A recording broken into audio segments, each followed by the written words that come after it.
All right. All right. Let's do it. We got a live stream tonight. We got some interesting news.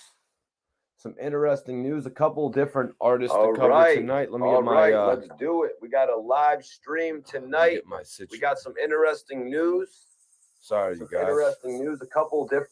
Let me get my audio situated here. In my lab. You hear what I'm saying? Excuse me, guys. Let's get everything situated. Let me get everything plugged in and charging the right way. We got some interesting topics to speak on tonight. Chief Keef being one of those topics. Chief Keef being one of them topics. Another topic being the ongoing rivalry with Hassan Campbell and Wack 100, as well as Big U involving himself.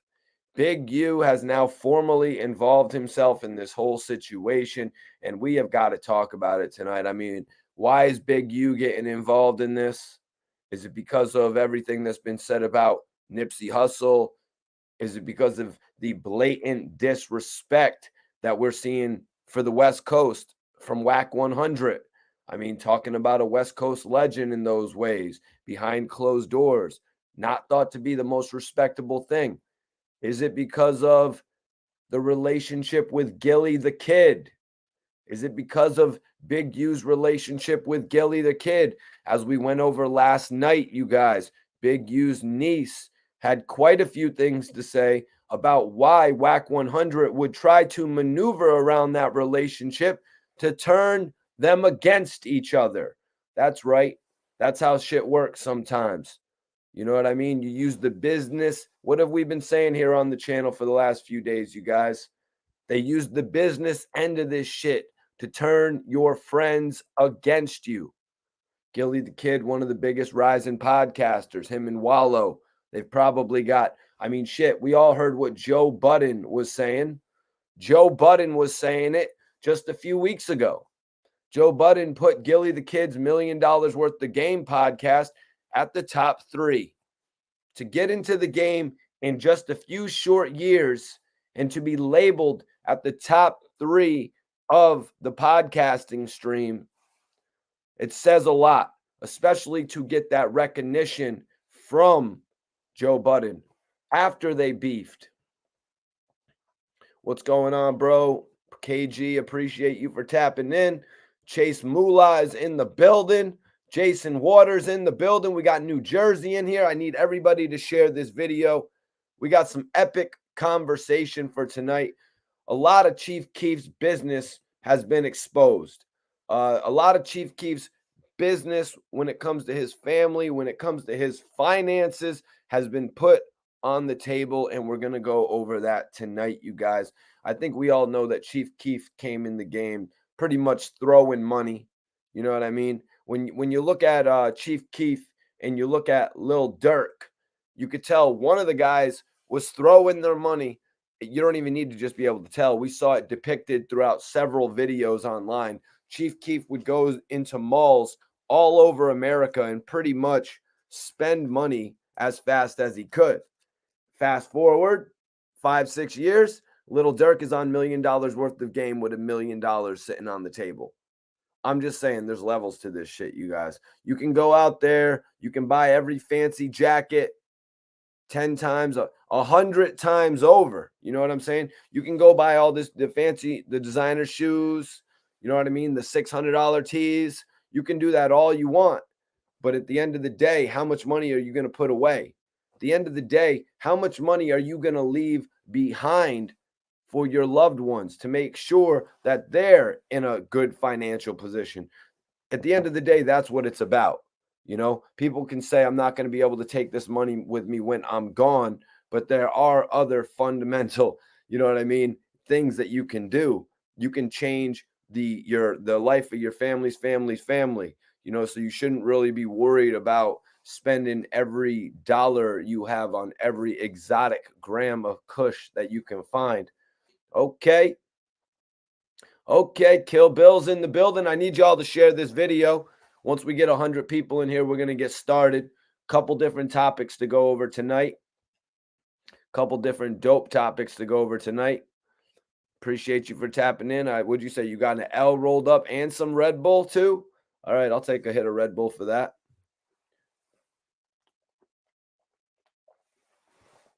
Hell yeah, we got some shit.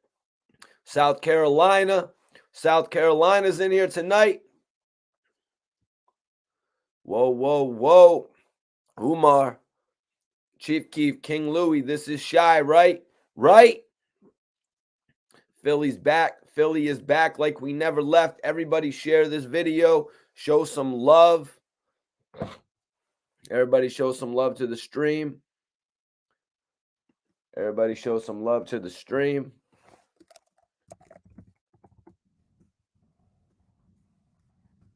Appreciate everybody who checked out that interview that I dropped this afternoon with Bullets Gotti.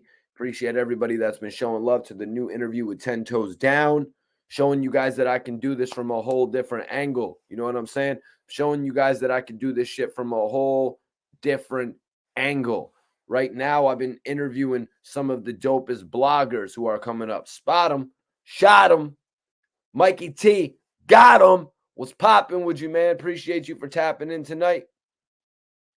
Yeah, it's kind of weird, Mike. You know, we're not really talking about that tonight, but it's definitely kind of weird that the Game and Wack are trying to flip the narrative when it comes to that whole situation. You know what I mean? For the last 15 years, we've been thinking 50 was writing for the Game. You know what I mean? For the last 15 years, the narrative has been that 50 wrote all of those records for the Game. When it comes to Special, when it comes to Hate It or Love It, How We Do, when it comes to West Side Story, you know what I mean? The narrative was that 50 was the writer. Appreciate you, man. Appreciate you, Bach. Major salute to you for tapping in tonight. But yeah, I've got it pinned up if anybody missed that interview this afternoon. Pretty interesting piece. You know, I find it really, really interesting that the Game, Wack 100, suggested that they wrote one of the most prolific songs on 50 Cent's catalog. Why do I say that? Because that is a record that 50 Cent legitimately came out to every time he would perform. You know what I mean? That's a record that 50 used as a warm-up track on tour. All the G Unit guys would be out there warming up the crowd to that record. So I got to give a little bit of acknowledgement to it. In fact, that it wasn't just a skippable.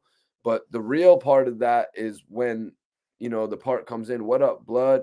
What up, cuz? What up, gangsta? You know what I mean? That definitely could have been influenced by the Game. But I see a lot of people pretty much saying like, yo, the Game wasn't even really around at that point. I mean, I'm going to beg to differ because at that point, you guys, at that point in time, the Game was actually mentioned not months later on the lead single of the Beg for Mercy album. The Game was actually mentioned on Poppin' Them Things, you guys. You know what I mean? You ain't a Crip like Snoop. You ain't a Blood like Game. So to say that the Game was not around at that period of time, I don't think that's accurate. You know what I mean? I've even done interviews with Bang'em Smurf, and Bang'em Smurf actually told me that when he was around, the Game was around as well. So if Bang'em Smurf was still around, then that means it was the Get Rich or Die Trying era. Appreciate everybody sharing this video. We're just hitting 100 people in here. Mike says the Game doesn't make hooks like 50. Well, that technically wasn't the hook. That was a little setup for the hook. It was a little portion of the hook. You know what I mean? Technically, that wasn't the hook. Technically, that would just be a suggestion. Yo, this is what we say here on the West Coast. They were recording on the West Coast, so it would really only make sense. But yeah, you can go check that out if you missed it. The link is in my the link is actually pinned up right now. If anybody's watching this on demand tomorrow or anything, if you're catching my podcast tomorrow while you're at work, or you know what I'm saying, when you're waking up in the morning, when you're working out, whenever you listen to me, you know what I mean? If you're on your way to get coffee and whatever, I'm going to put the link in the bio so you can check out that interview that I did with Bullets Gotti, because he was one of the first people that I ever heard bring the Game to his Clubhouse channel. And for that, I actually respect him giving me the opportunity to come to his Clubhouse channel. You can say all that you want about Clubhouse, this, that. You know what I mean? Clubhouse isn't cool. Clubhouse is annoying. You know what I mean? I just had a dope ass conversation with 10 Toes Down about Clubhouse actually being like the shoe. You know what I mean? He broke that shit down. But when you get an opportunity to vibe with some people on Clubhouse who are actually going to, you know what I mean, let you get a word in or whatever, a lot of the times it's just arguing back and forth. But for the game to actually jump on his Clubhouse, that's love right there. You know what I mean? That's next level shit right there. You know?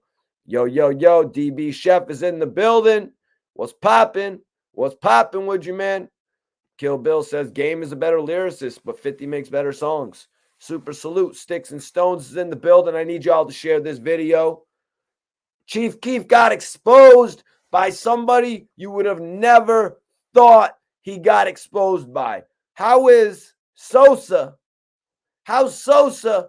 getting exposed? You know what I mean? How's Sosa getting exposed by a couple newbies? We're going to get into all that tonight. Hassan Campbell, your favorite YouTube blogger, putting Wack 100 just a little bit further down, putting him down a little bit further under his boot. Now he's calling him a special agent. Special agent Wack 100 reporting for duty.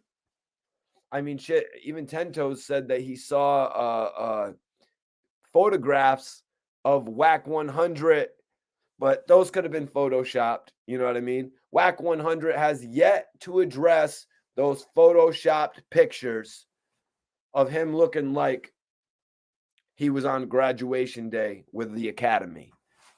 That's maybe a topic for another day, you guys. Shout out from North Carolina. We got North Carolina in the building. Yeah, man, I'm thinking Big U is stepping up now, and it's at a very good time, you guys.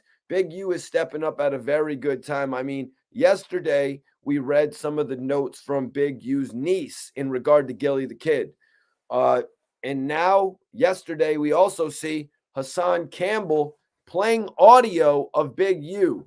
Audio that we're going to go over tonight, you guys. I mean, Big U went as far to say that he has no problem with Hassan Campbell. Big U said if he saw Hassan Campbell straight up, face to face, there would be no issue. That's what we're going to be diving into tonight, you guys, as well as, like I said, Wack 100 just getting the brunt of everything from Hassan Campbell. Hassan Campbell will not stop going in on this man. Hassan Campbell it's like the Game going in on 50 back in the day, you guys. You know what I mean? It's legitimately like the Game must feel that way. He must have been like, man, this reminds me of when I destroyed G-Unit. Wack is like, man, chill out, Game. Chill out, Game. They don't got this on me. They don't got this on me. Kill Bill says Sosa's baby mama lives to air out his dirty laundry. Yup.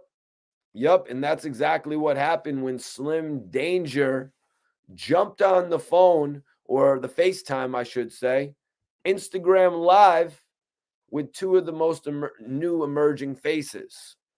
Two faces that are more tatted than any other rapper, I've got to say. Geez, these guys, the Island Boys, really overdid it when it comes to tattoos on the face. You know what I mean? But once they got money, they actually put tattoos all over their body.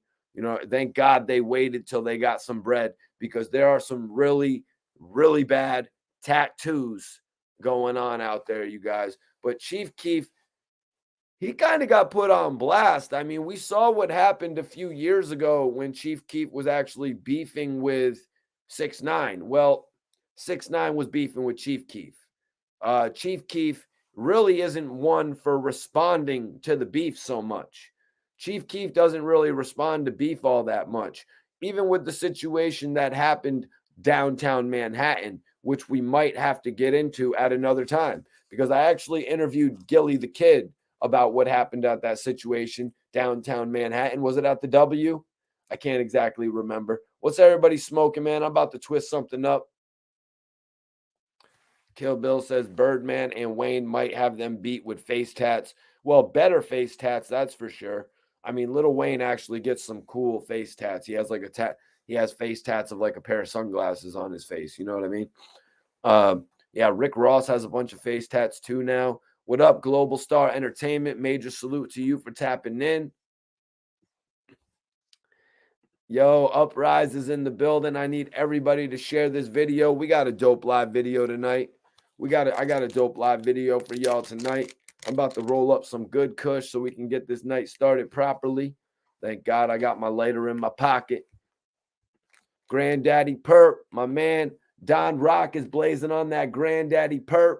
We got a hell of a live video to get into tonight, you guys. Definitely appreciate everybody for tapping in. Make sure you guys hit that share button. I need y'all to share this video. What's poppin' Detail? Appreciate you for tuning in tonight. We got a few different topics to explore.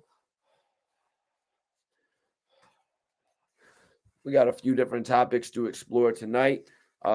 Chief Keef, he keeps his business out of public eye for the most part. You know what I mean? The most you'll really ever see from Chief Keef is him smoking some good ass bud with his homies and shit like that. The most you'll ever see is him really smoking some good ass bud with his homies, rolling up gigantic blunts, pouring up some shit in some Sprite. You know what I mean? Chief Keef is really reserved when it comes to putting himself on the camera like that. So much that he really stepped out of the public eye, like on a mainstream type of level. He really pulled back, and he's more of an independent artist at this point in time. Some rappers, they might do that to get those, as we're going to talk about today, some rappers might do that to get those child support checks down. You know what I mean? I'm just being real about it.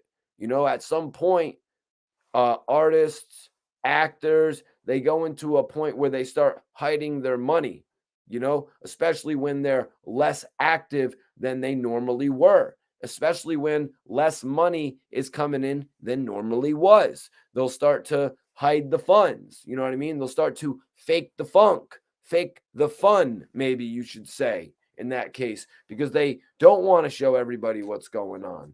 What's going on with your Randy Mack? Appreciate you. Uprise. Yeah. That's 101 right there. You know what I mean? If you're not at that point in your career, like Chief Keef at one point, he was at a steady point in his career, probably charging about $20,000 for 8 bars. I think that was the lyric that he said, right, you guys? Charging $20,000 for 8 bars. Chief Keef was a walking lick. You know what I mean? Every time, here's 20,000 here, here's 30,000 here, just picking it up off the floor. But I don't know, walking lick might not have really worked with that terminology, because that's like saying that anybody could have picked up anything off of him. But no, Chief Keef every day, you know what I mean, was just, it's like one time Fetty Wap was talking about how he was making $100,000 a day. Yes, sir. Yep, exactly, Kill Bill. Just like 6ix9ine is doing right now, acting like he's broke. But then you see another video of him jumping out of a car, giving away $1,100 bills. You know what I mean?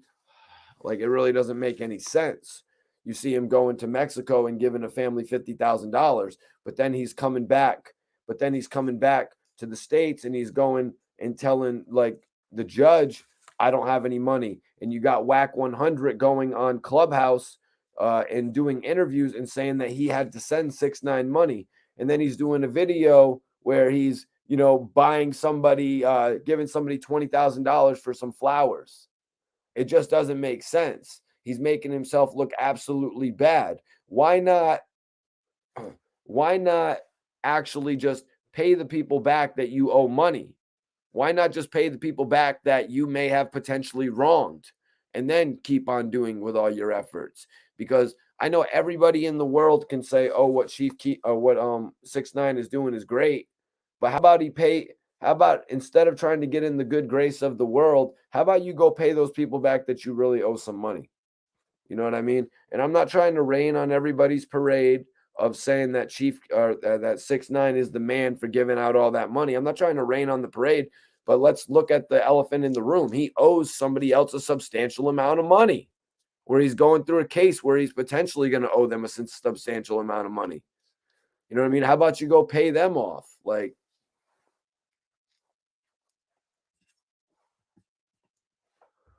so BC buddy, you're saying that oh no, I don't think you're disagreeing with me. Okay. Thanks, bro. Thanks, Mike. I know no other bloggers saying it, no other rappers saying it. You know what I mean?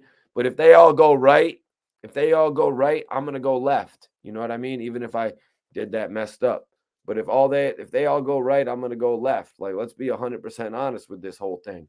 Like 6ix9ine owes other people money. He doesn't need to be running around giving random people money when he owes somebody $1 million. Like, come on. Like, that's ridiculous. Period. I don't give a damn. I'm all about helping people. You know what I mean? I'm all about helping people. You got to help. I'm that guy who will open a door for somebody. I'm that guy who will, you know what I mean? You're behind somebody.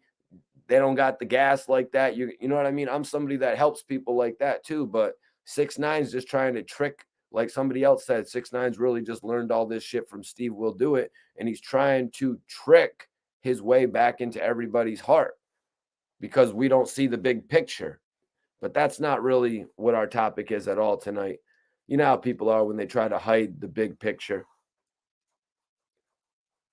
They always try to hide the big picture. It's like, you know, just like that whole thing with Wack calling Jim Jones a snitch, and 6ix9ine won't say he's lying, but he knows he's lying. You know what I mean? But he knows he's not saying the whole truth. But it just sounds so good. It sounds so good. You know what I mean? That he just doesn't want to stop it. Yeah, you're right, BC. You're the one who got me going on it, putting your thumbs down, acting like you weren't feeling what I was saying. You're the one who got me going, ranting on it. You know what I'm saying? You're the one who got me ranting on it, doing your thumbs down, acting like you wasn't digging what I was saying, bro. Richard Perez says, bro, that was Steve's money. I wouldn't doubt that either, Rich. Everybody share this video. Let's go. I wouldn't doubt that either, Rich. It's all good, BC. I just wanted to, you know what I mean? I like to make sure that me and everybody watching, we have an understanding and shit. And you know what I'm saying? If you had a different of opinion, that's all good. Because that's what this shit is about. Not everybody here can have the same opinion. You know what I'm saying? That's why I'm saying what I'm saying right now. You know? Hell no. We ain't hating on Keef yet. I can't hate on Keef yet. We ain't even got started talking about Keef yet. But yeah, we got some actual figures as far as what Chief Keef's girlfriend was given. I'm talking about Slim Danger, you guys. Slim Danger is a wild one, man. She is a wild one, especially when I saw her on No Jumper. Talking with Selena Powell. You know what I'm saying? Chief Keef's baby mama. She's a wild one, you guys. Everybody share this video. We got about 200 people in here. Let them know Mikey T is in here talking that real shit tonight. Whoa, whoa, whoa. Like the Usos. Rick, excuse me, says, what type of herb you sparking, brother? I am smoking on some runts, you guys. I love this runts right here. I can't lie. Let's get everybody share this video. Let's get 200 people in here. Let's get the best. Let's get 200 people in here. Salute everybody in the chat. Yeah, Global Star. We're going to have to talk about that another day, brother. We're going to have to talk about your cousin Kuda B another day, bro. For sure. Yeah, for sure. Make it its own topic. Appreciate you, Mike. Mikey T has the best interaction of any podcast or YouTube channel. Mikey T's the truth. Everybody share this video. Let's go. We get 400 people in here tonight. I'm going to let live callers come in. BC says Runts is good.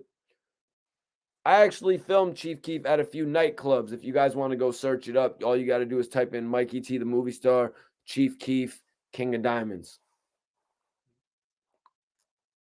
Hell no, Rich. I had a bad experience one time. I thought I was my friend one time. Appreciate you, Rick. Major salute. Yeah, you know, I wanted to switch it up a little bit. You know what I mean? Throw a couple posters up.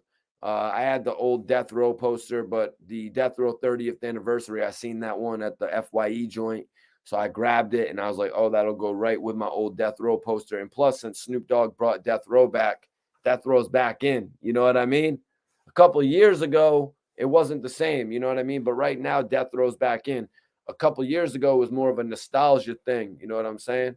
But right now, Death Row's coming back, baby. So why not support it? Death Row out. Snoop, what up, baby?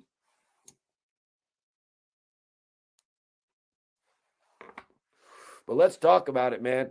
Chief Keef got exposed. Chief Keef got exposed by, of all people, it was the Island Boys, you guys. It was the Island Boys that got Chief Keef. You know, even I was a little bit stunned when I popped up onto my Instagram Live, hopped up on the IG, and turned my swag on. It's exactly what I did. You know what I'm saying? So I log on and I see Fly Soldier, one half of the Island Boys. He's the one with the 17 on his head, you guys, if y'all didn't really know. So Fly Soldier is talking to Slim Danger. And of course, we all know Slim Danger as the baby mama of Chief Keef. But more infamously than that, you guys, we know Slim Danger from the No Jumper podcast. We know her from that infamous conversation that she had with Selena Powell. And I'm not sure if it was that episode that actually got the whole series canned. I think it was called The Bunnies Next Door or something like that. If anybody in the chat knows what I'm talking about, leave some comments. What's up, King Jess? Appreciate you for tapping in. Yes, sir. John Stone. You already know I'm in the building. Major salute. Yeah. Rich from the rack. Salute to the rack. Let them know that I got much love for Chirac, man. Mikey T, the movie star. Grenada. Major salute to Grenada's in the building. Okay. I need everybody to share this video. We get 400 live viewers. I'm letting people come in the chat tonight. I'm letting y'all come in if we get 400 live viewers. So everybody share this video now. But anyways, Chief Keef's baby mama Slim Danger was on the line with Fly Soldier from the Island Boys. And Fly Soldier asked Slim, he's like, I heard a backstory about you. I heard you're Chief Keef's baby mama or something like that. And Slim Danger, as she's referred to, if you guys want to look her up, link her up, whatever you want to do. It's Slim Danger. So Fly Soldier's like, I heard that you're Chief Keef baby mama or something like that. And she's like, that's about it. But that's not bad. Fly Soldier's like, he be trying to. So he had an angle. Fly Soldier had an angle. He's like, he be trying to hit up my brother's ex-girlfriend. So Fly Soldier here is talking about his brother, Kodiak Red. I'm not sure which ex-girlfriend he's talking about. I don't follow them all that closely to really know if it's the ex-girlfriend that he's always has the viral videos go out with or just somebody totally different. I'm not 100% sure on that. You know what I mean? But Fly Soldier's like, yeah, that dude be trying to hit on my brother's ex-girlfriend. So it looked like Fly Soldier and Kodiak Red, who was not in the video at this point, it looked like they had an axe to grind. It looks like that was the reason that they contacted somebody in order to get a hold of Chief Keef's baby's mama. You know, because at this point, it really looks like nothing is off limits with the Island Boys. You know, I even saw them dogging out one of NBA Youngboy's associates. Is P. Youngin, I think. It looked like they were kind of dogging out one of NBA Youngboy's collaborating artists, which doesn't make all that much sense to me because NBA Youngboy at one point had said that he was considering doing the Island Boys remix. So in reality, I'm thinking like, okay, the Island Boys figured out that NBA Youngboy actually wasn't going to do the remix. They figured out that he wasn't going to do the remix. So they just said, F it, screw it. He's not going to do the remix. We might as well just start not acting like we respect him anymore. He obviously doesn't respect us. That's just what I'm taking from it. That's what I'm taking from what I'm seeing happen online. When you got Fly Soulja and Kodiak Red, who just a week ago, or every day, you can see that they're driving around listening to NBA Youngboy music, almost like the same damn song every day. I can only imagine if I was one of these guys' friends, I would probably be like, dude, will you stop listening to the same damn song every day? You know what I mean? Like, come on. There's only so many times that I can listen to the same NBA Youngboy song. You know, like, nah, bro, that's not how it works with NBA Youngboy songs. You can listen to them shits all day, every day. Okay. My guy Rich from the Rack said, yes, sir. Uno, Mikey, T, Chirac. I'm here. Would you? We rock. Would you? Hell yeah, man. Rich. Mike says, Rich, which part of Chirac? Appreciate everybody for tapping in. Oh, damn, Kill Bill.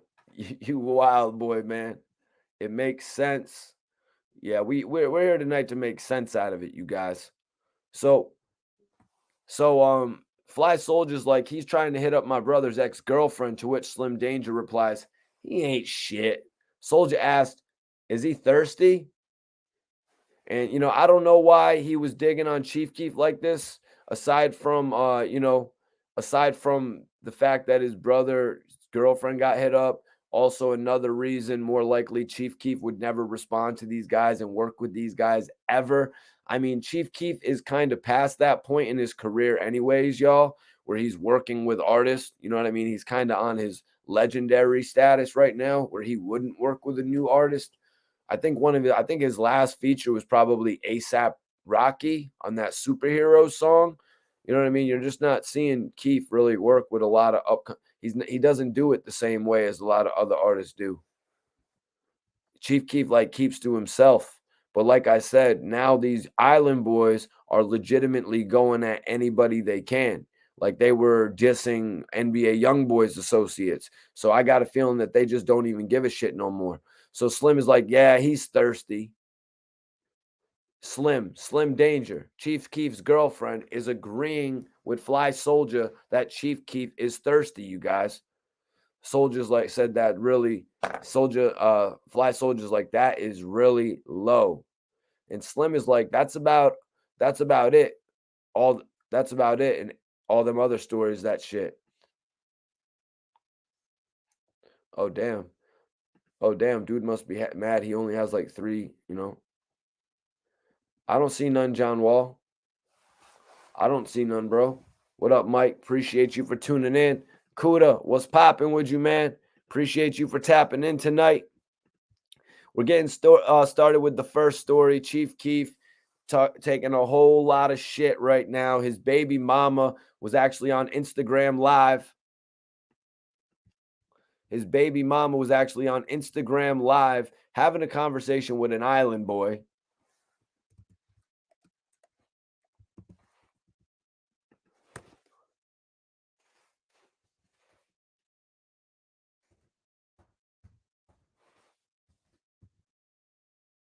He's actually having a conversation with an island boy, which is now pretty much going viral all over the internet because of some of the shit she said about her relationship with Chief Keef and actually how 6ix9ine got involved, which we're about to get into.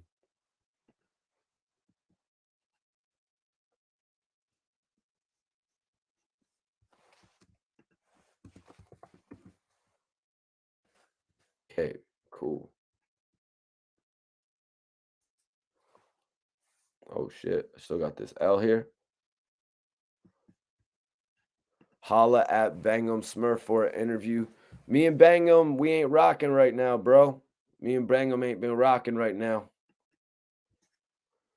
Yo, AJD, that's the first topic, bro. Don't sweat it, man. So I'm pretty sure Slim, you know, like I said, I'm pretty sure Slim went on to the Selena Powell show, and that might have been the end of Selena's show. But I'm not I didn't watch all the episodes of Selena Powell's show, you know what I mean? I mean, she's cute, she's hot and all, you know what I mean? She's a sexy little thing, but in all honesty, I'm not watching every single episode of her show.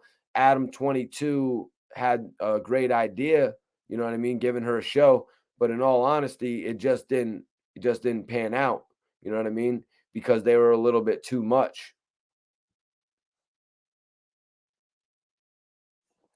Okay. Okay, bro. Have fun.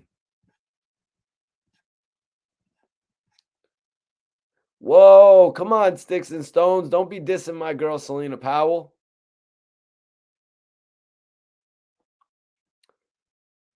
Don't be dissing my girl, Selena Powell.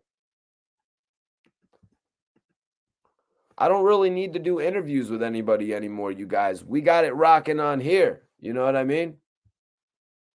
We got it rocking on here, to be honest with you, man. So that's why but I've been doing interviews with a few different people. I did an interview with 10 Toes Down. I did an interview with Bullet Scotty. I did an interview with Bizarre from D12. You know what I mean? I'm still doing a whole lot of interviews, y'all. So don't get that shit twisted.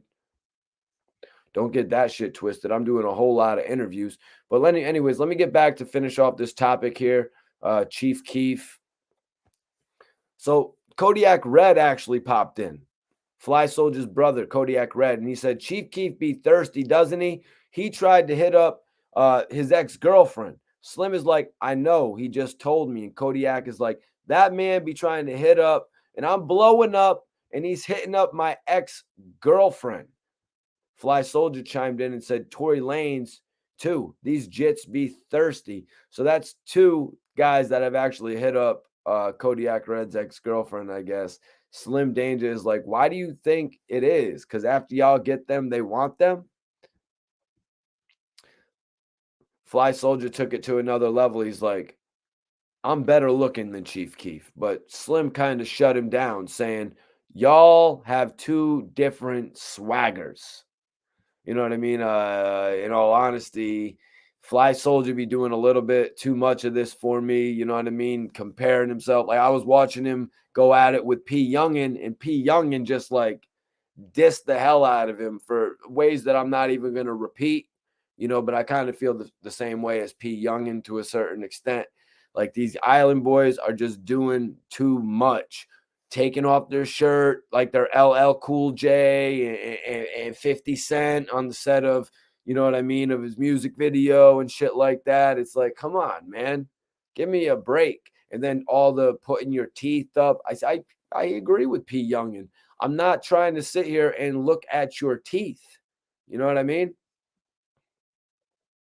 Swifty McVeigh from D12 would be great. I've actually spoke to him. I've actually spoke to him in the past. It would be dope to line that up. But we're about to get into the 6ix9ine part, you know. So Slim Danger actually went in though here. She said that Chief Keef is not effing with you. Tell him he's got to get it up. And what y'all just got into the business, the industry, I'm really proud of y'all. Soldier was like, I appreciate that. Thank you. But of course, they had a little bit more banter that I'm not going to get into. But Fly Soldier had to bring it up. You F6ix9ine. He went back in. So Soldier asked, like, what did 6ix9ine do for you? And Slim Danger pretty much put it all the way out there. She said he was trying to make my baby daddy mad. So he bought me a Gucci bag. He gave me $75,000 and he helped me start my business up. Kodiak Red is like, oh, well, 6ix9ine is more real than your baby daddy is. Soldier said, Fly Soldier was like, Chief Keef never did that. Slim was like, nah, he just gave me child support money. So the two Island boys started whispering each other's ear before saying F Chief Keef. And it was pretty evident why this whole video took place. They did it to take a quick shot at Chief Keef. They did it because look where it's landed them. It's landed them on all of the top blogs right now. When their streams are running low, they're going to do something like this in order to get some instant gratification, if you will, some immediate views, immediate attention placed on all the hip hop blogs. You know what I mean? When everyone starts to fall back from them a little bit. You know, so the Island Boys have been taking shots at Chief Keef. I wonder how long it's going to be before they take a shot at NBA Youngboy. I'm not sure at this point. We'll have to wait and see because they're really using all of their streaming capabilities at this point to, I think, generate the most income. Yeah, they are. They are. They are from Florida, actually.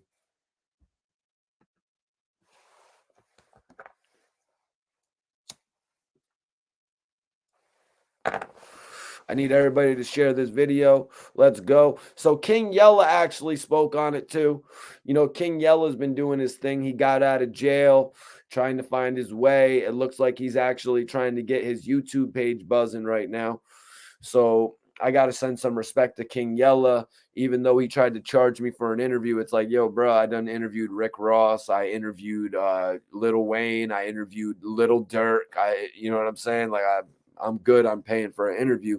But, you know, it just shows because King Yella is actually trying to build his YouTube page up right now. You know what I mean?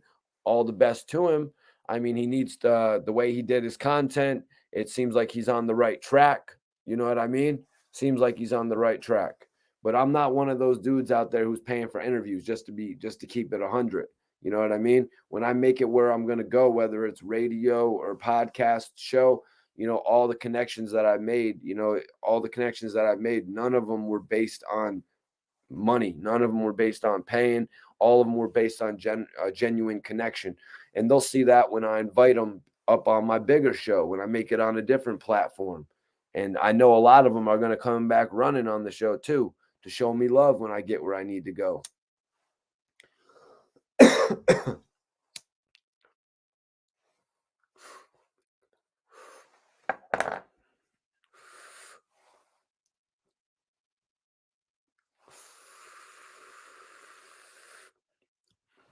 Yeah, but I wasn't gonna hit King Yella back like, yo, you should pay me. Da da da da da da da da da. I'm like, oh, okay. Bro, like, it's all good, man. Like, I got a bunch of interviews. I got a bunch of live videos that I do. I am completely busy. You know what I mean? Like, pretty much all hours of the day when it comes to getting ready for a live video or whether it comes to editing. I'm pretty much busy the entire day.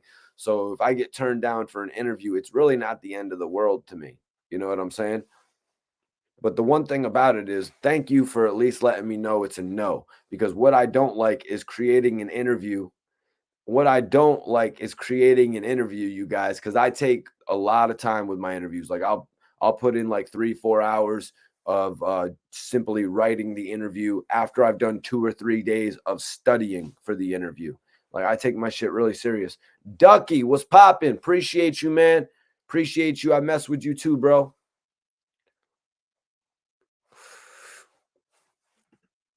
Yeah, I feel you, bro. I feel you. That's why I'm just like, all right, King Yella, I'm trying to help you. I'm trying to help you, bro. You know what I mean? I'm just trying to help you. The people get reacquainted with you. And now it looks like that's exactly what you were trying to do. You were creating a YouTube page. I was trying to help people get reacquainted with you. But we spent a little bit too much time talking about that. I thought it was interesting what King Yella had to say, you know. You know, the King Yella was like, the Island Boys are on a video chat with Chief Keef's baby mama. She said Chief Keef did way more for her than she said 6ix9ine did way more for her than Chief Keef did. 6ix9ine did that shit on purpose to try and get Shorty. I know he from the rack. We ain't even giving nothing. But the Island Boys whisper in each other's ear like they're like F Chief Keef. She giving a rap more attention than she is giving Lil Chief Keef. But yeah, King Yella said it right there. He's like, we from the rack and we don't usually give nothing. You know, and he doubled down on that, saying Chief Keef is an all right dude. Sosa, nothing is wrong with Sosa. He in his own lane doing his own thing. Them Island Boys, I don't know what y'all on. What y'all on with Sosa? They don't even seem gangster to me to be screaming F someone. Stay in your scene. However, you're doing your thing. Chief Keef's baby mom saying he doesn't do anything besides child support. Well, if you got me on child support, why would I give you any more? Valid points from King Yella. You know what I mean? If I could offer any advice, You know what I mean? If I could offer any advice, kind of space it out a little bit when you're talking about the other people's opinions so they don't get so bunched up with your own opinion. You know what I mean? But it's good that he has an opinion at the end of the day. It's good that he can lay out both perspectives and then drop his opinion in there as far as giving us the perspective of the Chicago, of the everyday person from Chicago. You know what I mean? Chicago dudes are different than New York dudes. New York dudes are different than California. California is different than Florida. Everybody treats people different. Georgia's a whole lot different. You go to Georgia, you feel like everybody is just the most polite people when you're down in the South. It's like, damn, that Southern hospitality is a real thing. I love traveling down there. It's just a whole different vibe when you get out of your car and you walk into a store. It's all different types of vibes in different areas. You know, I haven't been to Chicago yet. I haven't been to California yet. You know what I mean? But I've been all down this East Coast. You know what I'm saying? All the states. There pretty much isn't a state that I haven't drove through, got out of my car, and pretty much saw a little bit of the scenery. It just isn't my time to go to California yet, y'all. What up, what up, what up, Maybach? What up, Maybach? Maybach Mel's in the building. Thank you, Detail. I appreciate it, man. A lot of other people on here, you know what I mean? They just come on here playing people's audio and shit like that. They really don't. I don't know how much shelf life. I don't know how much shelf life they really expect to have when they're doing that type of shit. You know what I mean? If you can't come on here, entertain the audience, talk to the people for a few hours, interact with their thoughts, I don't think you really got it going on YouTube. If all you got is to come on here, play someone's audio, and then call them a sucker 12 or 13 times, I think you might want to reconsider what you're doing. Just my opinion, though. I got started doing this shit by actually doing interviews. Oh, man, you're hilarious. Damn. Kuda Johnson says, King Yellow wishes King Little J was on his side. He should have put something on his book, and now he's running up his views. Yeah, you know, King Yellow, before he actually got locked up, like if we're being completely honest, King Yellow, before he got locked up, it was looking a little bit shaky for him out here. You know what I mean? It was looking a little bit shaky, like, what is this guy going to do? What is this guy going to amount to? The YouTube circuit was a lot different back when he was out. You know what I mean? It was different. He was probably making money. He was probably making more money outside of YouTube, you guys, because he didn't probably have the control of all that shit. Like right now, he's come out of jail. You're kind of looking at King Yella. Is he going to be able to adapt?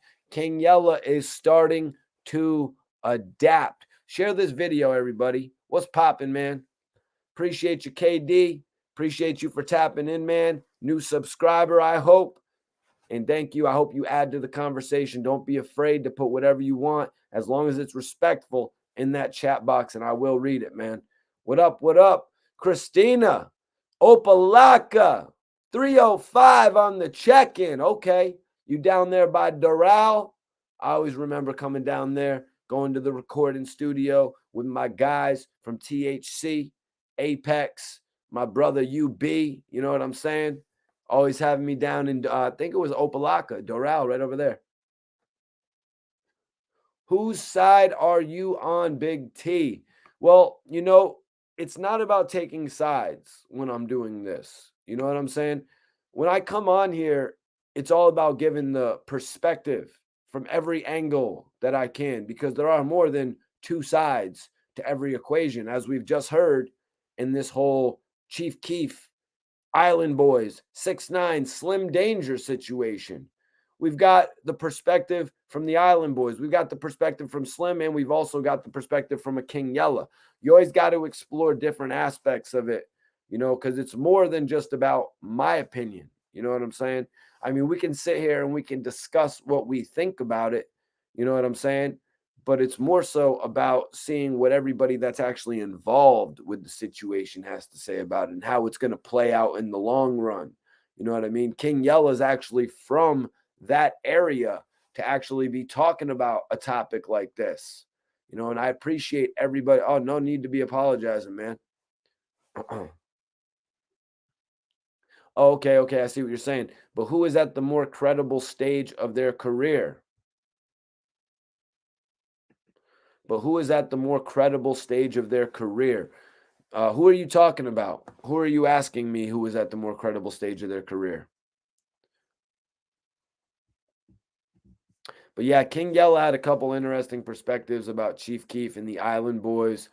You know, he actually said he doesn't know who the Island Boys are to be calling people out. He actually tried to pull their card a little bit. You know what I mean? He tried to pull their card a little bit there. Oh, the Wack 100 and Hassan. We're going to get into that in just a second. Going to get into Big U in just a second. Oh, yeah, maybe I'm thinking a different area because, yeah, Briscoe, I actually interviewed Briscoe a few times as well.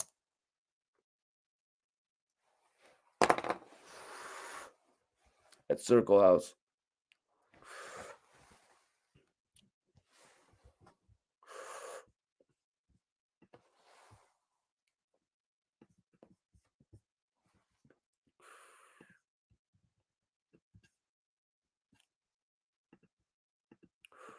Appreciate everybody. Share this video if you haven't yet. Make sure you share this video if you haven't.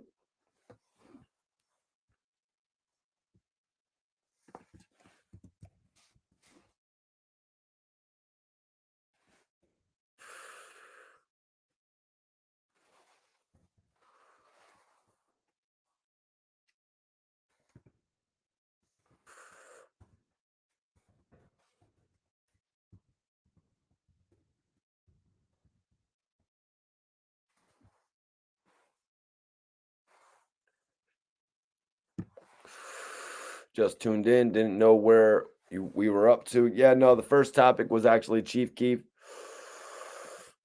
Mike, ever been to the Hemp Fest in Boston? I don't think so. I've been to a couple festivals. I've actually been to a couple festivals in Massachusetts. Is that where they be selling all the bud and shit?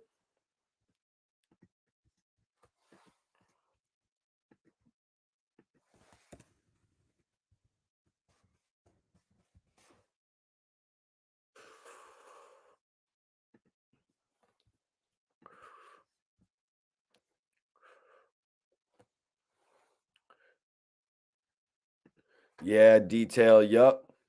Big facts. Briscoe was actually, wasn't he young? He was cash money at that point, I think. Yeah, they put a bunch of funds behind Briscoe, man. Sucks that it didn't work out. Sucks that it didn't work out for Briscoe. You know, he got caught up in that whole barbershop situation. Kind of put a little bit of a damper on his career. Oh, word. I didn't know about that. I didn't know about that shit. John Williams, man. They got him. The Island Boys have struck again. They've struck again. They made that call. They said, hey, they got in their phone. You know how it is when you're a celebrity. You know how it is when you're on that celebrity shit. You get in your phone, you get in contact with whoever you want, pretty much. You have your agent get in contact with these people. Yo, I'm having an issue with Chief Keef. Let's get his baby mama who be doing all the viral content. Let's get his baby mama who does all the viral content. She went on the No Jumper channel and she just said every last thing under the sun. Let's get her on IG Live because Chief Keef hit up my brother's girlfriend. Let's get her on here to expose how much money 6ix9ine gave her and how little Chief Keef gave her. Oh, hell no. Oh, hell no. You damn right about that, John. Chief Keef is not responding to them. Chief Keef is not responding to them whatsoever. I mean, shit, it's kind of embarrassing that Chief Keef's baby mom was actually on there, like, endorsing them. It's like, these dudes just blew up. Like, these dudes potentially won't even be here next year, you guys.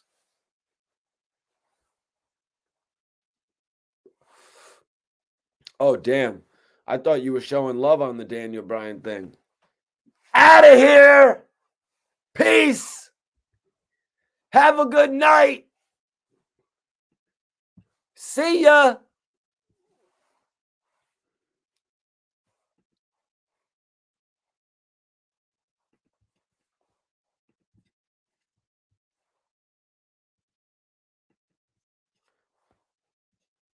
Yo, but yeah, everybody. So let's get into the next portion of this topic. Let's talk about Big U. Let's talk about Big U, guys. You know, last night, yeah, we haven't had one of those in a while, have we, PZ? Out of here. We haven't had one of those in a little minute, have we?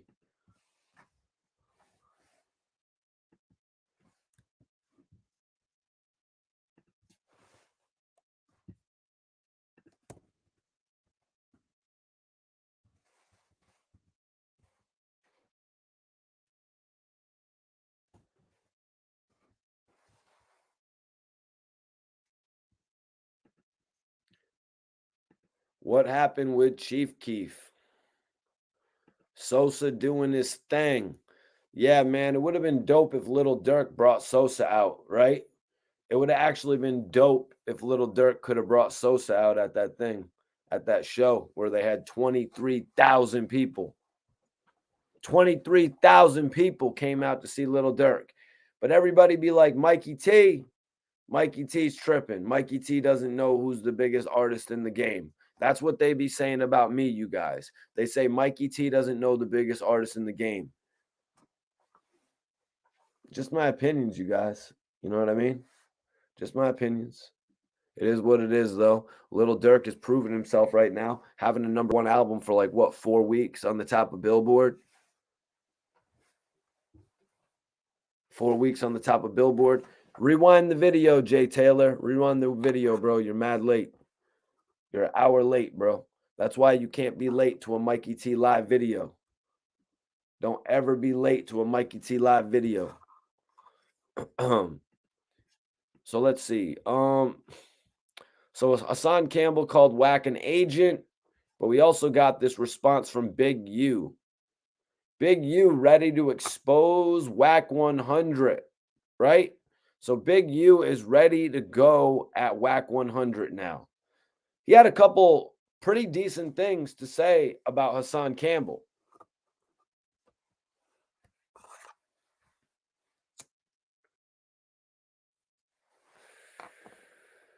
After what Hassan had to say about him, I really can't believe he was rather cordial. He was rather cordial with Hassan.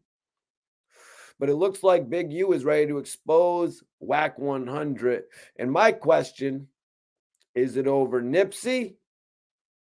Is it over Gillie? Or is it just over his issues with Wack 100 embarrassing the West Coast right now? Making the West Coast look weak is what I've got to say Wack 100 is doing. By pitting himself against a West Coast legend. By outing his relationship with Big U. Putting Hassan Campbell on the phone, an East Coaster, somebody from my side. Putting an East Coaster on a 3-way call with somebody from the West Coast, if that's true. It just shows you the dirty tactics. And I don't think Big U respects that whatsoever. Okay, we ain't cool. We haven't been cool for the last 16 months, 18 months, whatever you want to call it, year and a half. Now you're hitting me up after all this time, more than likely, unless that's all just a facade as well. Now you're hitting me up after all this time, talking up all this old shit, all this old business. You know how it is when you call an old friend, you'll always reminisce. Little did he know there was somebody on the other line. There's somebody on the other line. Yo, dude, I'm sorry that you don't got no way to get your shit out there, bro. I'm sorry, I've been working at this shit for 12 years to, you know what I mean, to be able to come out here and give my opinion. But some people need to really look at themselves in the mirror and be like, yo, what am I typing on the internet? You really got to look at yourself in the mirror and be like, what am I typing on the internet? Because it's kind of disgusting, some of the things that people comment. You know what I mean? It's like why would you want that documented on the internet? You saying all types of foul shit like that. Like, that's why I watch the way that my headlines are. That's why I watch the way what I say in these live videos. You never see me jump in a live video and use the F word profusely or any vulgarity. I come on here for hours on end, and I don't need to resort to just using cuss words. You know what I mean? I have a vocabulary. You know what I'm saying? I don't need to just get on here and yell at the top of my lungs, although I can do that. I don't need to just scream out obscenities throughout the whole show. Some people just get on here and they're so eager to talk about some of the most crazy stuff. It's like, bro, not on my YouTube channel. You ain't jumping on my YouTube channel and saying all that crazy shit. Facts, Mike. Yeah, they really do, Schizo. They really do. But you know what I'm saying? Like, let dude say what he wants to say. You know what I mean? I've been working at this shit for 15 years, since 2009. So if people just thought I started doing this last week, they've got another thing coming. I mean, maybe you just got out of high school. You know what I mean? I respect if you're in 10th grade. I remember when I was in 10th grade too, and I was watching the hottest shit going on in hip hop. And that's what you're doing right now. You're watching the hottest shit going on in hip hop. Yo, what up, chat? Appreciate you for tapping in. Excuse me, I'm just having a little smoke break, but we're getting into the Big U topic right now. So Big U said, y'all paid $50,000 to hear Campbell, name dropped him. Y'all paid $50,000 to hear Campbell drop a tape with me talking on it. $50,000? Y'all gave that man. Did y'all get your money back? And this is the kicker, you guys. I'm proud. I'm proud of Hassan Campbell. Hassan Campbell, keep fooling these guys. I can see Hassan Campbell right now, and I would not have a problem with that man.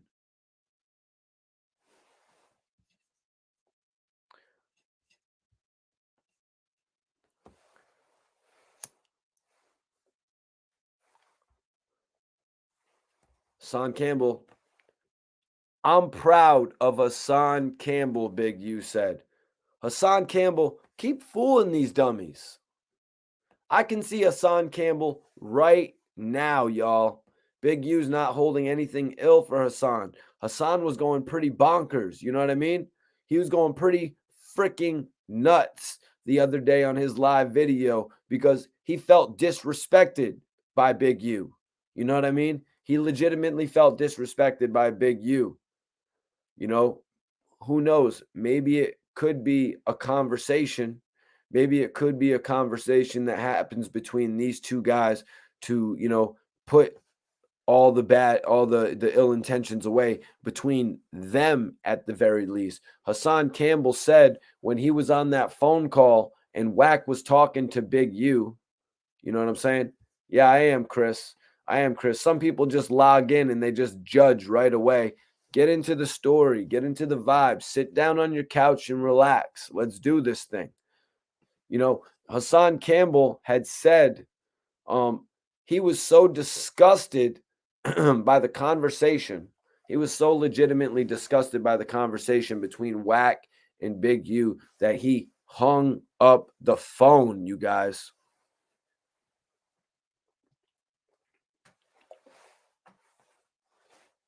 And you guys might have heard me say this before, but I've been a part of a conversation like that. You know? I've been a part of a conversation like that, you guys. It's not fun being on a three-way call when you got to pretend that you're not there. It's not fun being a part of that call. It's actually just like Hassan Campbell described it. It is disgusting. I 100% agree with that. You know, some of these guys will put you on a phone call to expose somebody over something as little as $20 or $50. I don't get it. I really don't get it. Don't put me on those phone calls because I'm on here trying to do something bigger. I'm here trying to change the world. You know what I mean? Instead, these other guys, my competition, my podcast competition, if you could call them that, they're more worried about impressing people with all the stories that they could tell, the embarrassing stories that in realistic terms they don't need to be told. Guy has about 1,000 other stories he could tell. Why is he going to do that one? You know what I mean? Why are you going to do that one? And now you got the whole West Coast looking at you crazy. They've got to be looking at him crazy. It's like saying some shit about Big. You know what I mean? It's like saying some shit about Big L. You know what I'm saying? It's about saying some shit about one of our icons here on the East Coast. You know what I mean? I'll instead of Big, we'll go with Big L on this one. We'll go with the Big L comparison. Academics was right. Nipsey's story had been written. His legend was solid. Everybody knew the parts of the Nipsey Hussle story that they wanted to know. When it came to the Nipsey Hussle movie, that shit could have been written. It was written. And now Wack comes in. Wack drops in like Shawn Michaels at WrestleMania 12 out the rafters with this story, with this absolutely crazy, ludicrous story about Nipsey Hussle. And he wants to change the narrative on one of the greatest artists to ever live, one of the most innovative artists to ever exist. The guy sold his album. The guy had Jay-Z call him for the album. Nobody was thinking Nipsey Hussle selling his album for that much. He's crazy. Jay-Z put it in order. Jay-Z set the trend. Jay-Z led the charge on that shit. People forget. People be forgetting. People be forgetting shit like that, man. That's why I'm doing these videos. You're lucky that shit ain't the headline title tonight. People be forgetting about that shit, talking about all this other type of shit, trying to rewrite history. Since when does a manager rewrite history? Stand behind your client and get him paid. Dude's trying to rewrite the book. What do you want to do? What do you... R.I.P. to Big L. Yeah, man. It's like somebody trying to come and rewrite Big L's history. Oh, but there's some tapes and this and that. Shut your mouth about those tapes. You go focus on Drillmatic. You go get the buzz up on Drillmatic.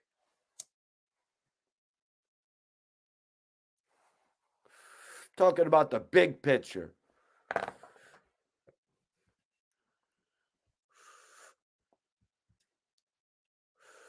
No, they won't, KD. They will not have to add any of that bullshit to Nipsey Hussle's movie when it eventually gets made. But I agree with what Academics is saying. Like, people already know the legacy, the story of Nipsey Hussle. For Wack 100 to come in, but then he also put a little bit of it on Hassan. He asked Hassan, like, you know, because people are undoubtedly, you know what I mean? People undoubtedly are going to have an issue with Wack 100 over this. You know what I mean? People are undoubtedly going to have an issue with Wack 100 over this. But some people will feel a way about the original leaker. It always goes back to the original person who leaked it, the original person who recorded it. A lot of the times in different cases, that's what it goes back to. But Hassan Campbell, at this point, he's already made it clear. He did this for the Nipsey fans. You know what I mean? When you got a dude running around Academics already said it. He had heard these conversations. Dude running around to the who's who of the music industry, having these conversations. Man, it makes you not want to be a part of the music industry. It makes you wonder, is that the music industry? No, I think that's just Clubhouse. I think that's just Clubhouse. No disrespect to any of my viewers that be on Clubhouse. You know what I mean? No disrespect to anybody that's coming over from Clubhouse, but I think that's just Clubhouse.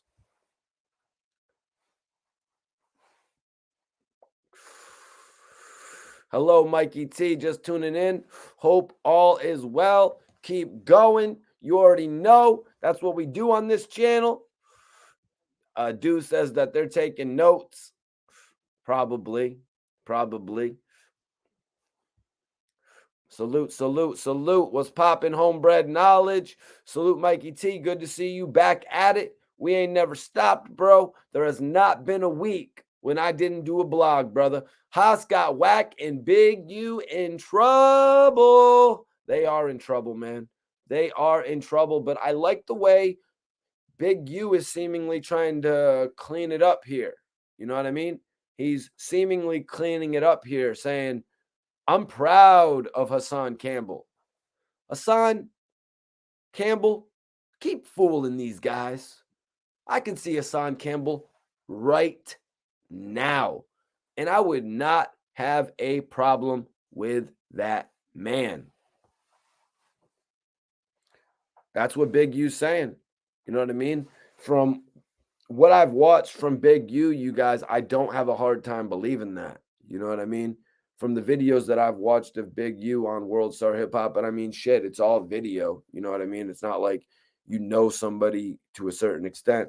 But from what I've seen, you know, to me, it seems like he's an honorable dude. You know what I mean? A lot of this shit that's going on behind the scenes, all the talk about the money, shit like that. I don't know about that so much. What I know about Big U is what I've heard other people talk about Big U is like Gillie the Kid putting him up. You know what I mean? All the interviews I've seen him do on World Star, him walking around with Jim Jones, him doing all different types of shit like that. You know what I mean? I was respecting where he was going with it. You know, he's got an image that he's putting out there. A little bit crazy that it's not translating over to Instagram. You know what I mean? I mean, he has a bunch of people that watch him on the gram, but he has a really big platform on World Star.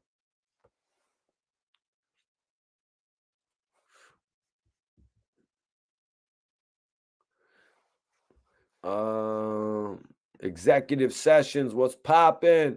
Appreciate you for tapping in. I need everybody to share this video. Yeah, let them take notes while I take tokes of the marijuana smoke. You already know. A lot of these other bloggers don't be smoking with it. I be smoking with it, staying on point with it. You know what I'm saying? Wavy with it. Max B type shit. You know what I mean? Until I get picked up by the majors. We're here on the underground. There ain't nothing wrong with the underground, baby. There ain't nothing wrong with the underground. But you know what they always say? The underdog's about to be on top. And I think we all know who the underdog is right now. I think we all know who the underdog is right now.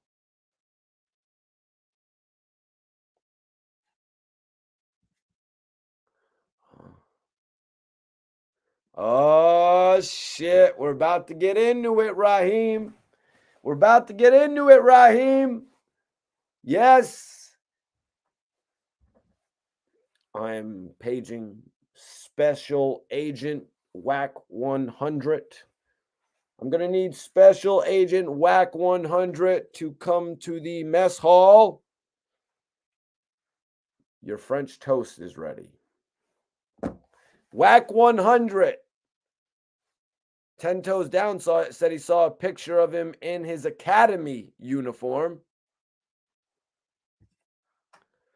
In his academy uniform, I think that was just some bullshit, though. You know what I mean? But I said the same thing about Rick Ross. You know what I mean?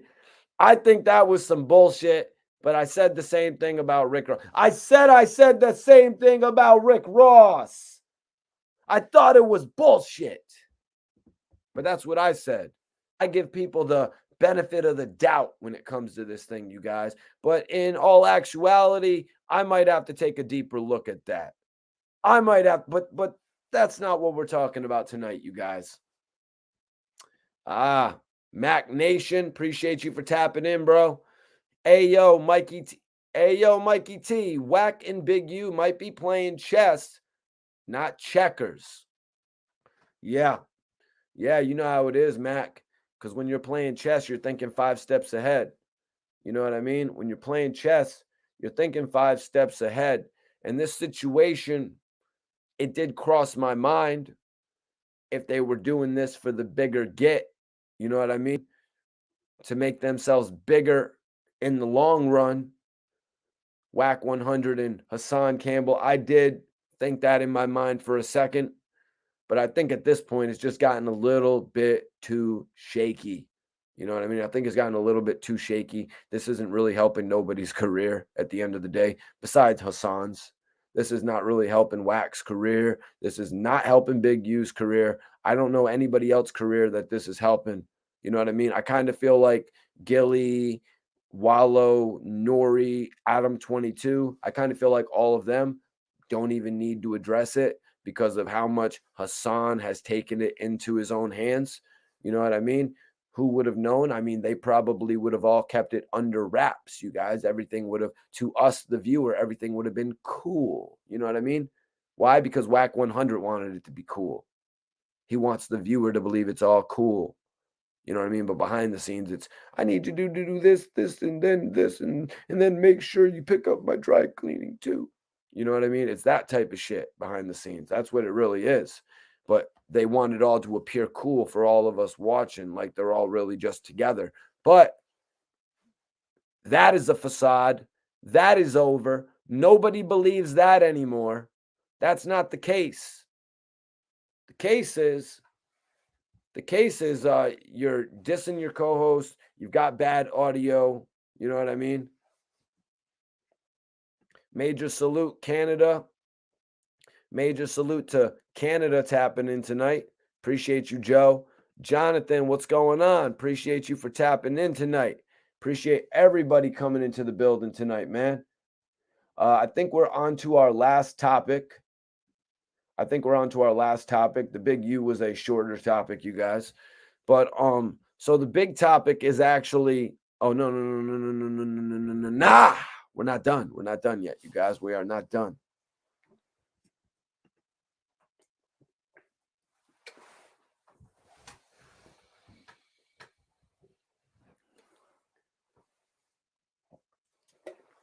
Yes, sir.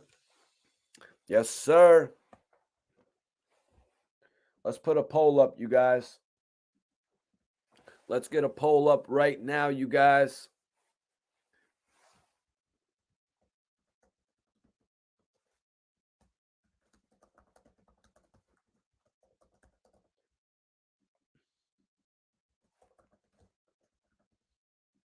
This is going to be an interesting poll. Let me give one more option.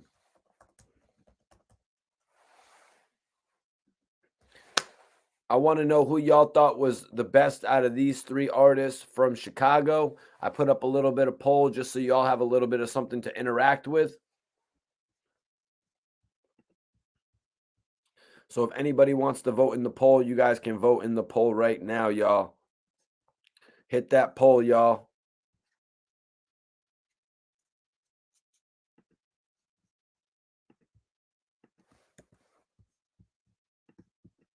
Everybody vote in the poll right now.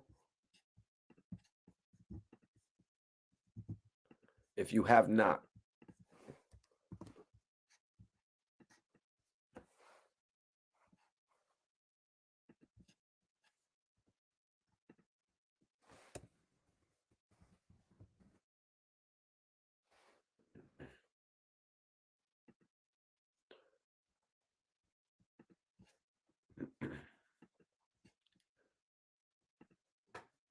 KD said, I said Vaughn, RIP.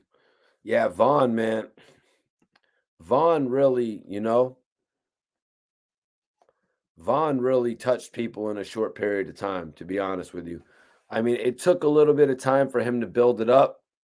In reality, it took him a little bit of time to build it up, but he really touched people, and it made you realize that he was going to be a bigger artist. I mean, shit, the first sales, the first sales that he actually had were right there with Lil Durk's first album. But let me take a look what y'all are thinking right now. It looks like Lil Durk is leading the charge, though. We got 20 votes. So everybody go ahead and vote in the poll. Hell yeah, Rich. That's definitely a hard one, man. I wanted to do a harder poll right there, man. I'm like, let me give 3 really dope artists. Of course, if I missed one, throw it in the chat. You know what I'm saying? Let me know what you guys think.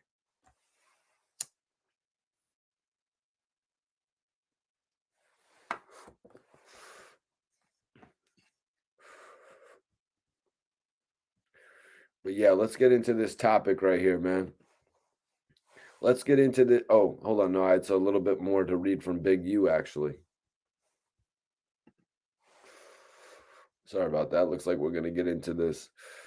Looks like we're going to get into this. Runts, you guys. Hell yeah, Mac. But I wasn't going to put Kanyeezy up there, with the Young Bulls.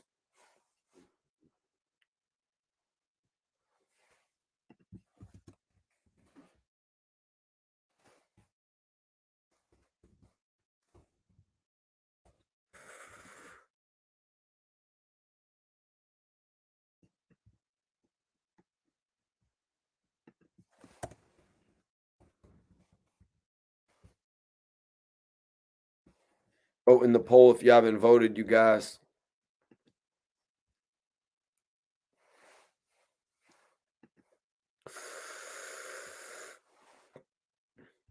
If you guys want to ask a bunch of questions, hit the super chat.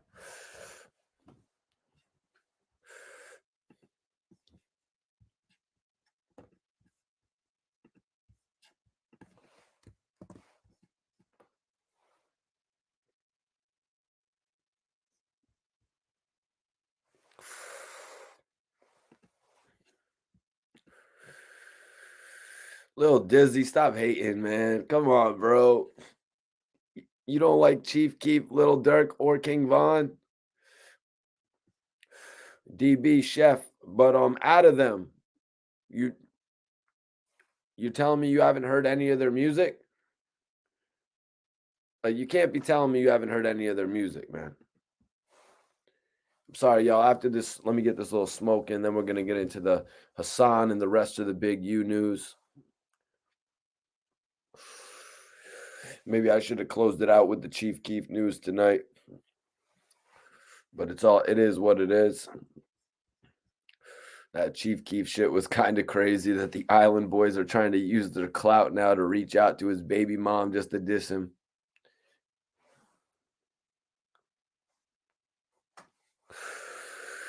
Yeah, Lil Dizzy, but the the poll is the best from O Block. Lil Dizzy, but the baby, are you talking about the baby's album with NBA Youngboy? Are you talking about that album that the baby did with NBA Youngboy? That's that shit I don't like. Yep. See, that's what I'm saying. But DB, what do you know from Lil Durk? You know what I mean? I mean, Chief Keef obviously had more of a presence on the radio because Chief Keef was all over the radio with that and Love Sosa. That was the really big edge that Chief Keef actually had. The fact that he got all of that amazing radio play. Omar, what up, man? Everybody vote in the poll if you haven't. We're about to get into the last 2 topics. The last 2 topics of the night.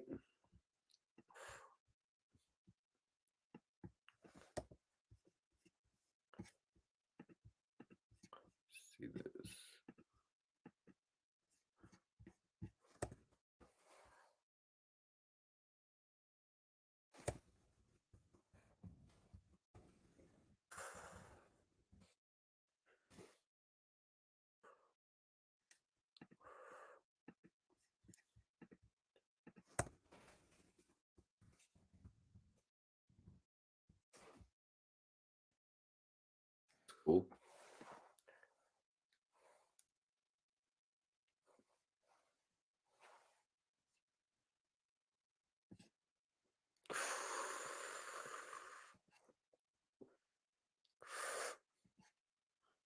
Yep.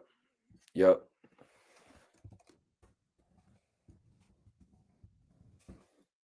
Yep. Yeah, that's where a lot of people. That's another thing that helped Lil Durk, bro. You know, the fact that Lil Durk had the album with Lil Baby, the Laugh Now, Cry Later with Drake, his own album, The Voice. You know what I mean? He had a lot of shit building up that made the new 7220 album that much more successful.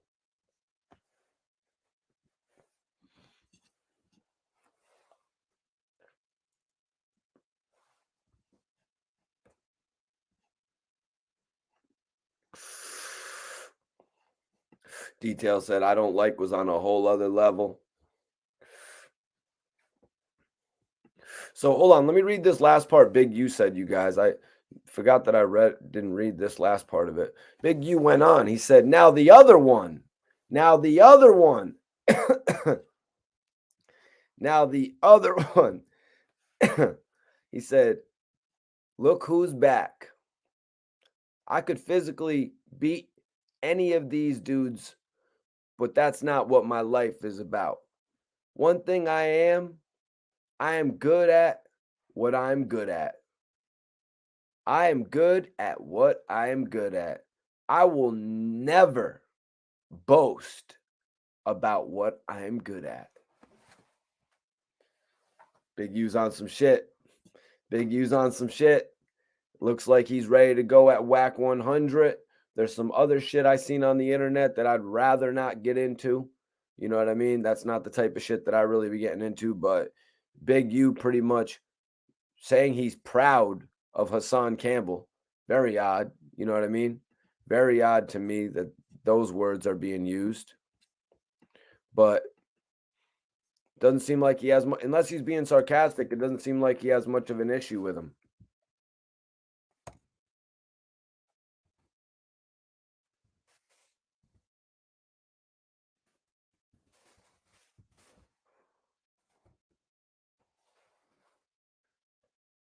Unless I'm just tripping. Rich from the rack says, this ain't what you want. This ain't what you want. Yeah, that's what I'm saying. That's what I'm saying. He kind of did, but he kind of didn't. You know what I mean? Like, I'm good what I'm good at. And I'm going to let you know that I am good at what I am good at. But I ain't going to sit here and boast about what I am actually really good at. You dig what I'm saying?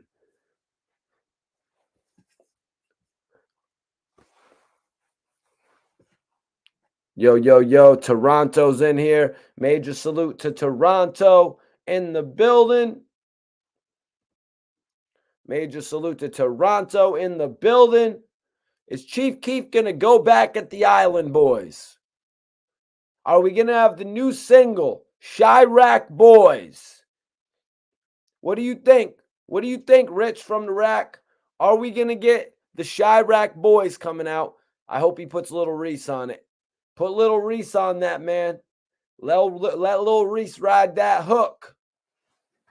Let Little Reese ride that hook. I want to hear it. I want to hear Chirac Boys, man. Oh, shit. What's up with you, Omar? Chirac Island. Oh, Chirac Island. Okay. I'm liking the sound of that. I'm liking the sound of that, you guys. But yeah, man. Damn. Hassan Campbell has pretty much called Wack 100 everything besides J. Edgar Hoover. I'm pretty sure somebody else called him that. If you guys don't know who J. Edgar Hoover is, if you guys go watch the you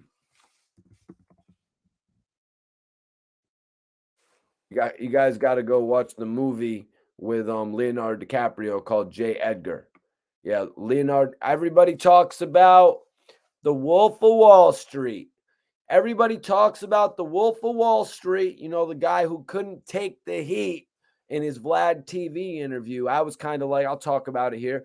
I was kind of like, damn, why did Vlad go through all those stories kind of quick about how he crashed his helicopter, how he crashed his yacht, and how he crashed his car?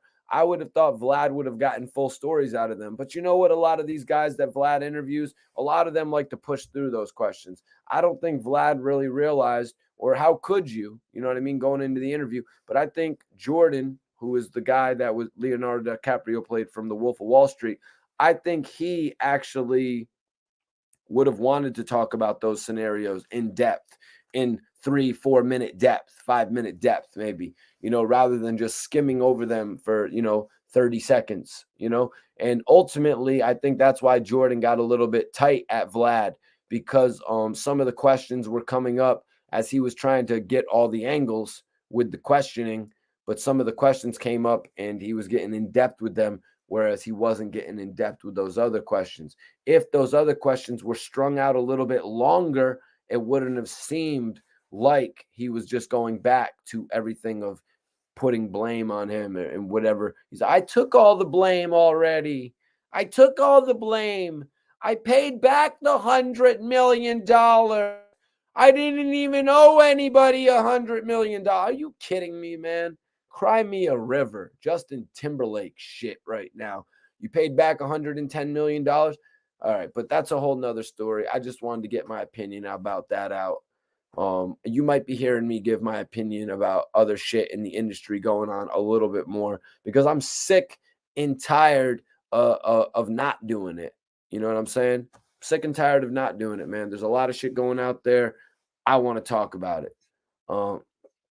Everybody, I seen both movies. Yeah, if you guys haven't seen, but yeah, so Leonardo DiCaprio did J. Edgar as well. It was really freaking good.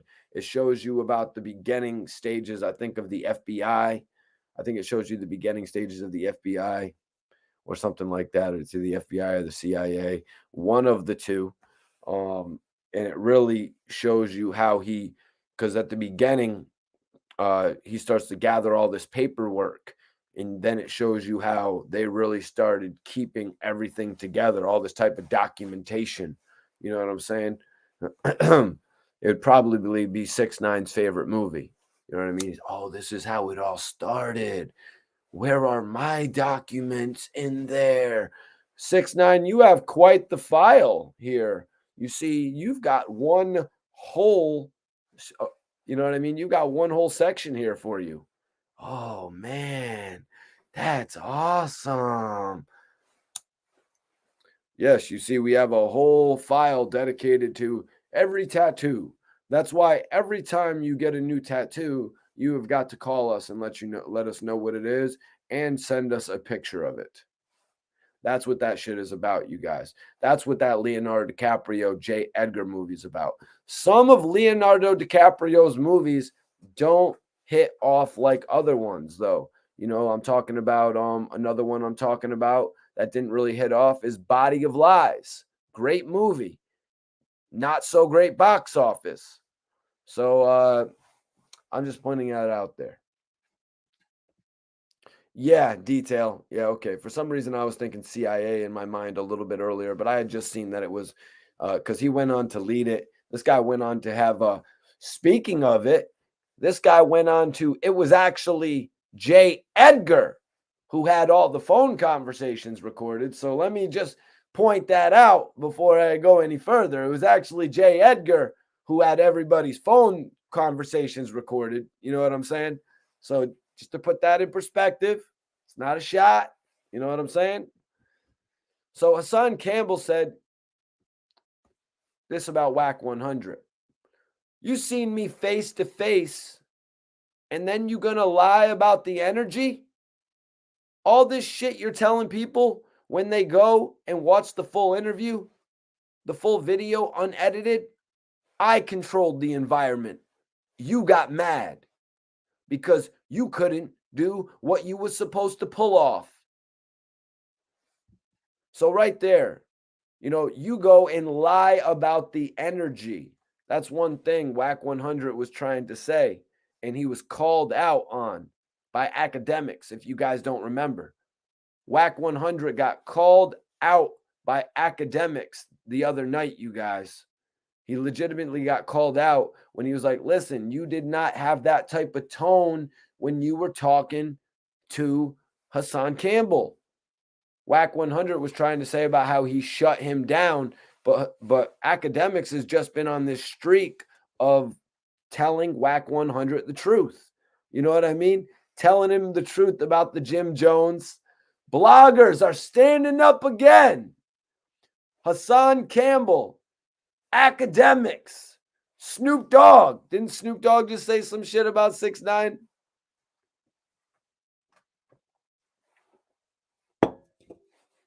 Snoop, why were you late? I was ordering chicken wings. Snoop keeps it real, even though he probably actually wasn't getting chicken wings. You know what I mean? I believe the interview actually told him what he was doing. He's like, it looked like you got detained at the airport. If you know the man got detained at the airport, why are you going to try to implement that into your interview? You know what I mean? It's like that one time Envy actually asked Gucci Man the very first question about a case he was going through. Gucci's like, you think I'm going to come up here on the radio and talk about that? It's like Snoop Dogg. He goes through some BS, flying into a country, you know what I mean? Or just flying in general. He goes through some BS at the airport because you know how shit is. It's no more leeway right now. Everything takes a little bit longer. It's a little bit more lax now than it was in the early 2000s, but it's still annoying nonetheless. You think Snoop Dogg wants to talk about, you know what I mean? You think Snoop wants to talk about a bullshit situation he just went through at the airport? An annoying situation at the airport? Like, come on, man. You done got Snoop. Even Snoop said it after that. You got me here right now and you're asking me that bullshit. Like, you legitimately got me. It's not so easy to get Snoop Dogg in your camera. And you're going to hit him with that? Would you think you were going to get some breaking news? Oh, man, I actually had a joint rolled up in my ear the whole flight. Nobody in America cared until I got to Norway. Like, come on, man. It's like the one time I got to interview Lil Wayne, and I wasn't asking Lil Wayne about skateboarding. You know what I mean? But thank God he brought it up. You know what I mean? He wanted to bring it up. Sometimes you leave it to the artist to bring shit up. You know what I mean? He brought that shit up, gave me some good ass shit. You know what I mean? If Snoop Dogg wants to bring up something about what happened when he was coming into your country or into your state, leave it to him to bring it up. Simple as that, man. But get off the question that you want to get off if you get the opportunity. I got a chance to talk to Lil Wayne. You know what I mean? He's like, all right, I'll do something on your camera real quick. I'm like, all right, dope. Tried to make sure I had something to say real quick. He actually followed it up.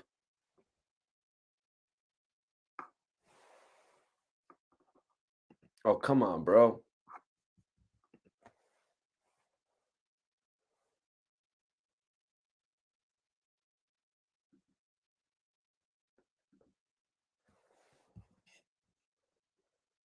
Oh, come on, man. All right. What's poppin', Tyler? Appreciate you for tapping in. Jamarcus is in the building. Jamarcus is in the building. Let's get back into it, y'all. He came there to be my enemy. He didn't expect me to come there with a crew. This is what Hassan was saying about Wack. And the whole time when I was there talking, I still had people coming in the building.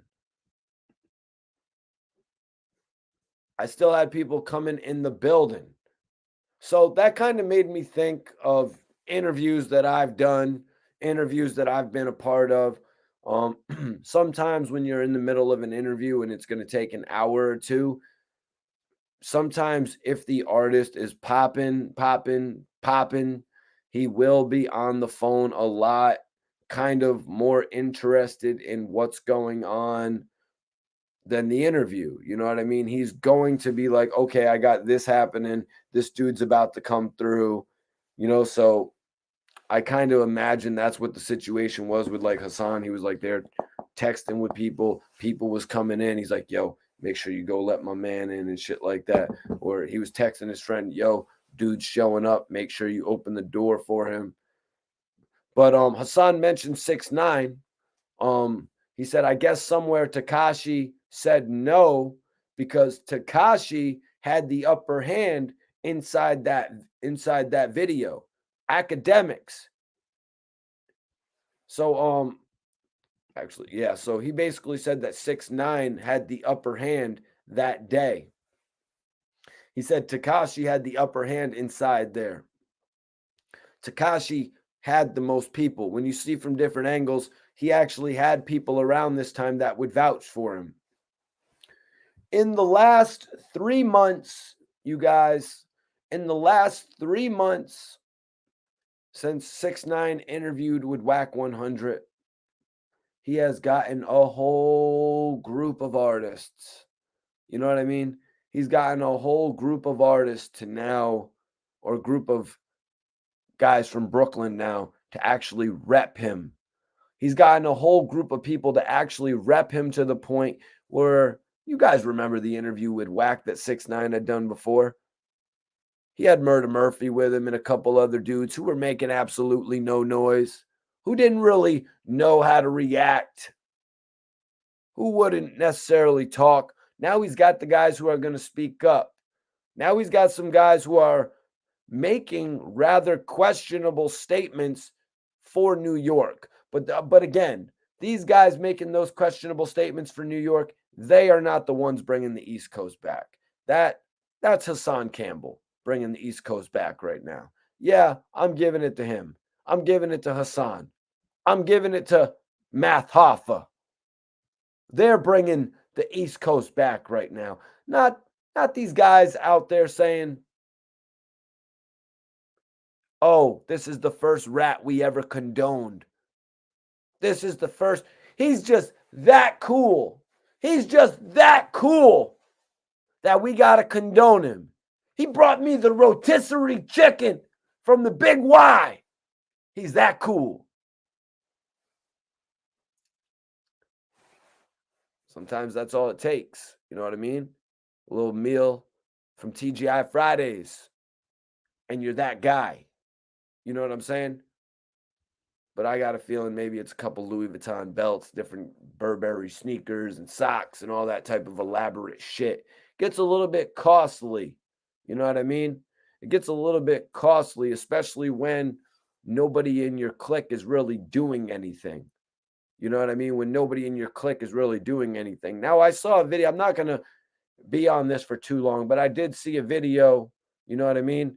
I did see a video where I think some of the other guys with 6ix9ine were rapping.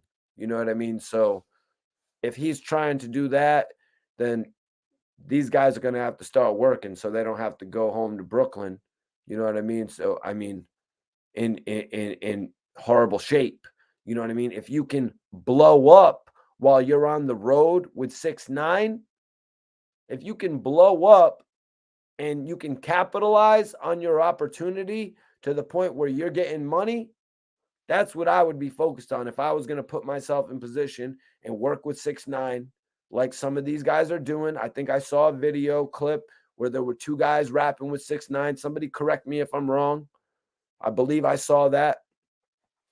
But we'll have to see what happens because the race is on. That clock is ticking. You know what I mean? The clock is ticking because I don't know how long 6ix9ine is gonna continue to keep everybody around, especially when the Gene album or whatever the hell his new album is comes out and sells 35,000 copies. Now, if he comes out and he sells 100,000 copies, which is highly, highly, highly, highly unlikely, he might take another break. He might take another break, but that wouldn't be the cycle that I would put him on. That wouldn't be the cycle I would put him on. You see what I'm saying? You got a guy like Gucci Mane who can come out 3-4 times a year and sell 35 to 50,000 copies each time that he drops. You got to be on that cycle. And I'm not trying to be anybody's motivational speaker right here, right now. You know what I'm saying?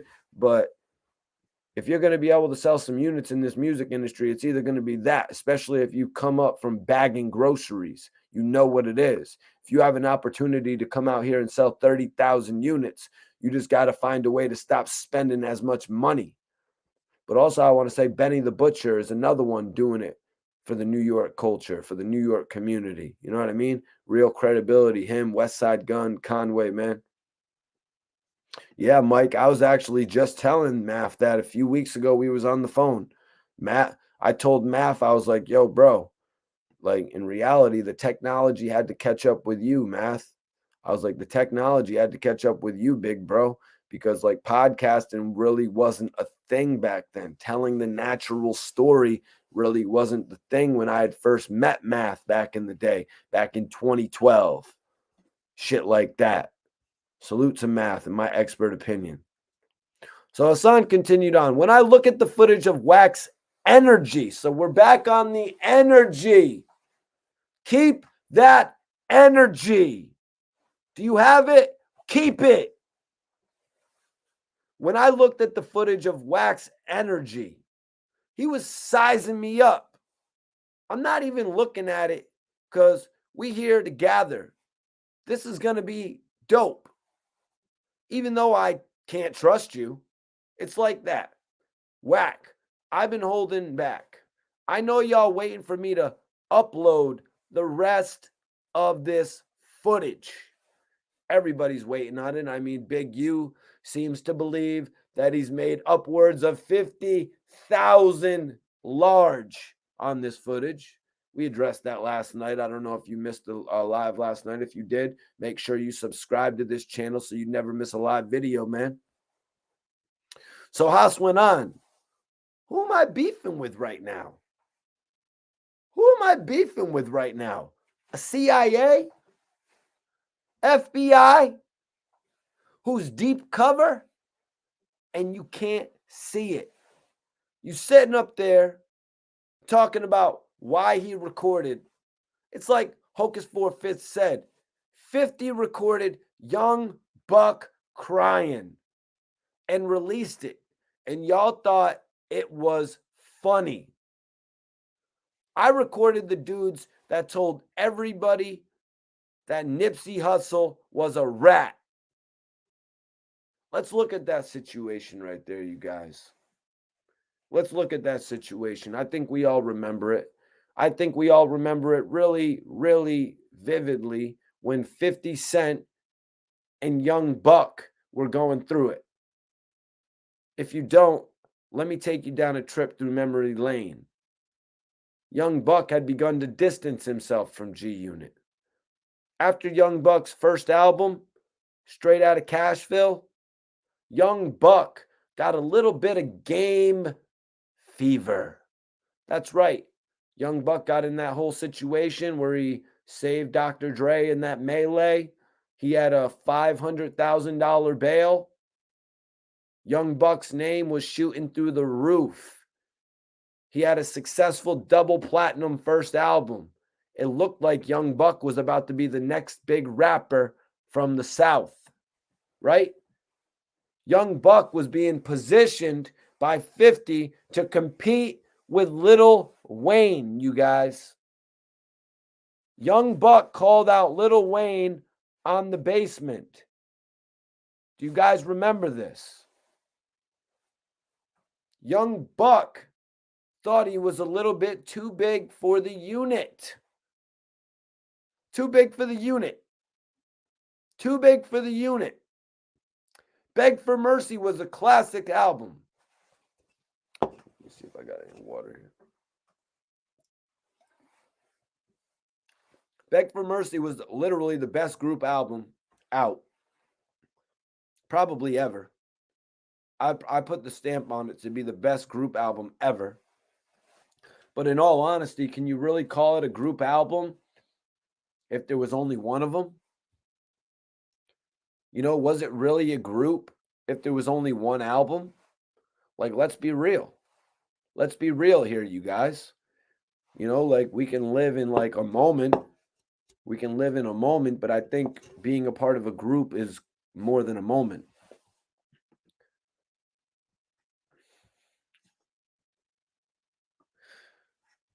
Detail.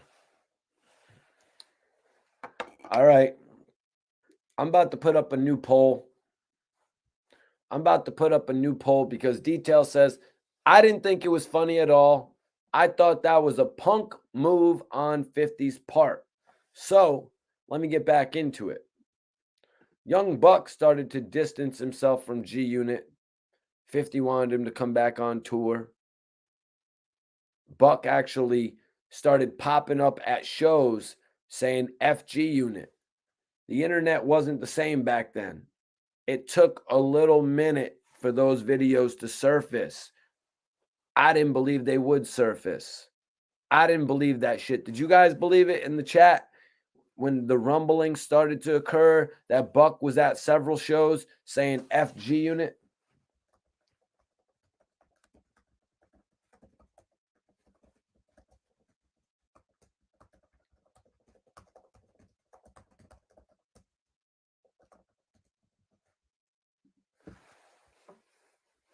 Guys, I just put a poll up.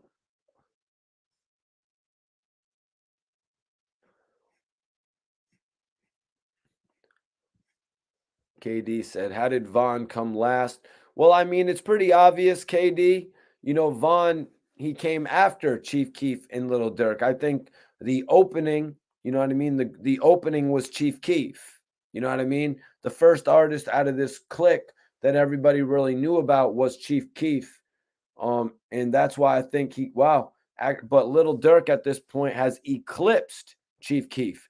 Now, Chief Keef's first album, Finally Rich, sold 55,000 copies first week. That was about the same numbers as The Voice from Little Durk. Little Durk had really never outshined Chief Keef, but in these recent years, he has become bigger than Chief Keef. And I was saying a little bit earlier, King Von actually sold as many units as Little Durk did on his first album with his first album. 27,000. I think Little Durk's Remember My Name might have done 28,000. What do y'all think in the poll, though? I just put a new poll up. Did you lose respect for 50 Cent releasing the Young Buck audio? That's what I want to know. What does everybody think, man? Because a lot of people say it ruined Young Buck's career. Some people say they thought 50 Cent was wrong for releasing the audio. You know, it was pretty vicious audio, man. You know, this guy, Young Buck. So like I'm saying, Buck actually starts dissing G Unit and 50 releases the audio. And then you're like, damn, it's all over for this dude. It's kind of over for this dude. 50 took him back, though. You know, 50 was like, yo, you just got to stay by me, Buck. You just got to make sure you stay by me because you get confused. You get confused, Young Buck. What the hell, man? What type of get out shit is that? What type of Jordan Peele writing is that? You are in a sunken place, Young Buck. You are going to be G Unit forever.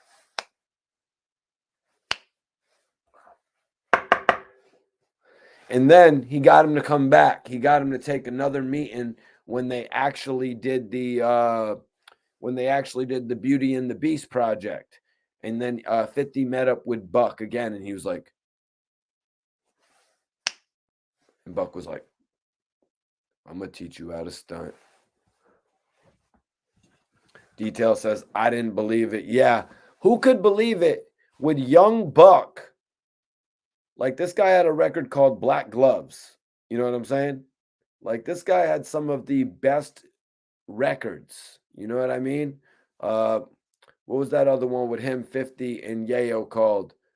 What was that record called with 50 Buck and Yayo? Yayo had the most fire verse ever. And Young Buck's first week sales were like 261K. Yeah, Secca. I really didn't expect Young Buck to be crying on that phone. But you know what? I really didn't expect a lot from Young Buck that we've seen over the years. You know what I mean? I really didn't expect a lot from Young Buck. But that's only because of the way his career has played out. You know, I think Young Buck thought he was set to be a much bigger star in the game. I really thought Young Buck was on his way to becoming the king of the South. I really honestly did believe that, you guys. Like, I was a big believer in Young Buck taking over.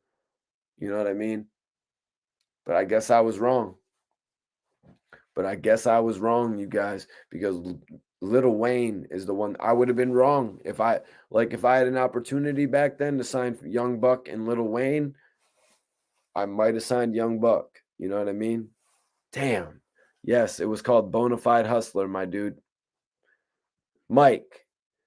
But a better verse, even better than I Can Feel It in the Air, which I totally agree with you. I love that one right there, brother. But it's Bonafide Hustler on Young Buck's album.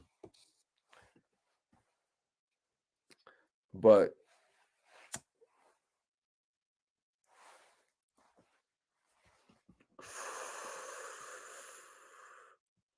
who am I beefing with? Who am I beefing with right now? Hassan Campbell said. It's like Hocus 4/5 said. 50 recorded Young Buck crying and released it, and y'all thought it was funny. A lot of people thought it was sad, just to point that out. A lot of people thought it was sad. We were literally seeing the breakdown of one of our favorite artists right in front of our face. You know what I mean? Right into our ears. Like, we put his album Straight Out of Cashville and his album Buck the World. A lot less put Buck the World straight into their ears. But now, straight into our ears, we're listening to Young Buck crying. Like, what? Like, check me off the list of ever buying another Young Buck album. That's what 50 was trying to do. You know what I mean? That's what he was trying to do. Why would you decrease the value of your product? People got a reason for it.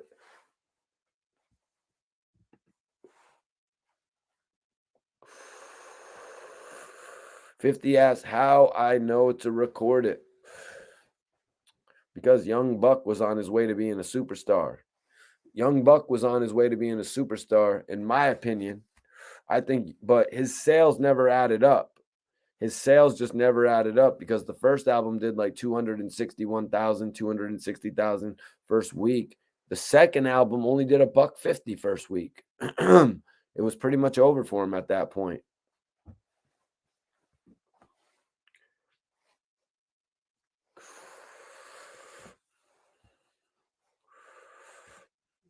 But yeah, so Hassan Campbell is funny as hell though here. He said, why you think Wack is sitting up there on Clubhouse saying I ain't the one who labeled him a rat? No, it was Big U that labeled him a rat.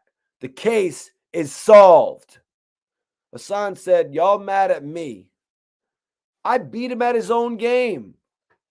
I talk to rappers every day. You don't see me putting information out on anybody else. But I beat Big U at his game. What I do understand is Wack has a tape. What I do understand, you heard him say, I had a tape. How did you get a tape? How? How did you get a tape on Nipsey Hussle? This is the question that Hassan is saying. You know, he brought up this about Big U, but like Big U is saying here, he said, I'm proud of Hassan Campbell. Big U saying, I'm proud of Hassan Campbell. Hassan Campbell, keep fooling these guys. And I'm censoring that, man, because I don't like it when people refer to people in certain ways. Just the way I'm going to do shit on my channel, man. Just the way I'm going to do shit. You can like it or you can love it. But we're going to have a general level of respect here, especially when we're talking about the viewers of all the content, the people that support the content. It's one thing that I'm not calling. But so Big U said, I can see Hassan Campbell right now, and I would have no problem with that man, which I respect right there, you know, because I thought it was a little something else the other day. You know what I mean? I thought it was about to be like a triple threat. You know what I mean? I thought it was about to be like a triple threat match. But in all honesty, it seems like Big U is just going to focus on Wack 100 or potentially just focus on his own career. You know what I mean? If he's going to say some more, I'm wondering where he's going to say it. Will he end up on Gillie the Kid's podcast? You guys, will he end up on $1 million worth of game talking about this? I really can't call it. That might be the best case scenario right there, though, if he were to go on Gillie the Kid's podcast and actually talk about this shit. SSI, look at my teeth. Salute Mikey T. Squeeze.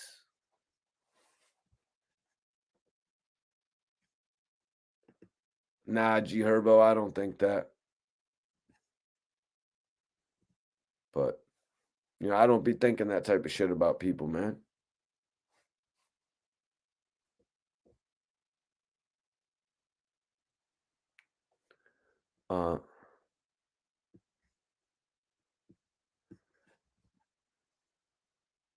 Antoine, if you don't mind asking, how do you something about the music business? Mikey T, thank you. How do I what?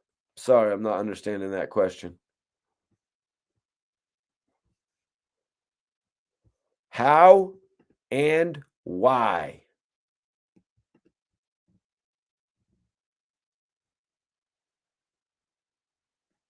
Yeah. Yeah. Mikey T had been in the music game for a long time. Yeah, since like 2009, I've been doing this shit. I started doing interviews in 2009. And then in like 2020, when the pandemic really kicked off, I started jumping on the camera and talking in front of the audiences and shit. It was really after, Ab got locked up, Dark Low got locked up, Gillie really got on with $1 million worth of game. So it's like, yo, a lot of, look what happened with Little Durk, interviewing Little Durk back in like 2014 and shit like that, 2013 and shit like that. He blew up. A lot of the guys that I worked with, the industry has changed to a certain extent. A lot of people have blown up, gotten big ass money to the point where they don't just do interviews with other people that, aren't big conglomerates and shit like that. So, I can't really expect that from them. But what I do enjoy is actually coming on here and doing my thing like this. I really feel like that has afforded me this opportunity. Let me see. Who's your favorite podcast between $1 million worth of game, Drink Champs, DJ Academics? Oh, my favorite podcast is definitely my bro Gillie the Kid's podcast, $1 million worth of game. Just to see the changes that Gillie and Wallow have made with it over the last few years, going from it being like a generally funny show with all types of like banter back and forth to it now being a show where they have a weekly guest. Like, seeing all the growth of the show is just amazing. Seeing them get the opportunity with Barstool Sports, another amazing opportunity for them there. Let's bring it to the people now, man. We always do this.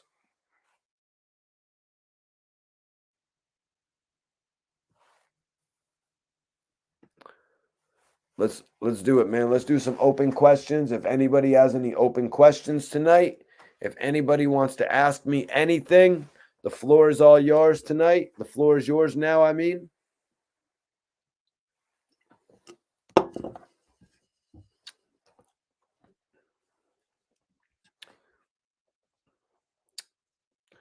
Gillie and funny, too real, too funny and too real. Damn right. Are you into the life of Alpo? No, I'm not, bro. I've never seen the life of Alpo. Any questions? Send them in right now. I'm about to get a little smoke on.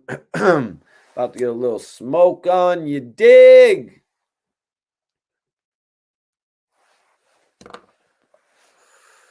About to get a little smoke on. You dig?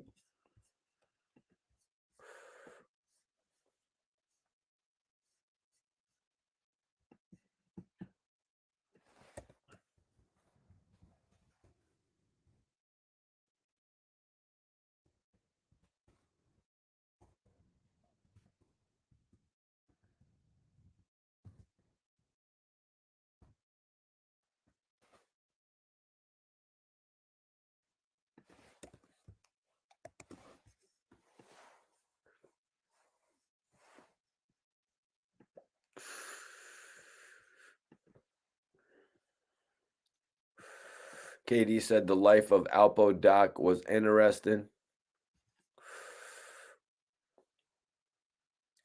No, I don't really be watching things on him other than Paid in Full, bro. Mike says Wallow needs to open and own a comedy club that he hosts. Who knows, man? Who knows what's gonna happen in the future, Mike? You know what I mean? Double M, my bro, Double M, right there. Who knows what's gonna happen in the future? You know what I mean? Well, I could see Wallow having his hands in a lot of businesses like that.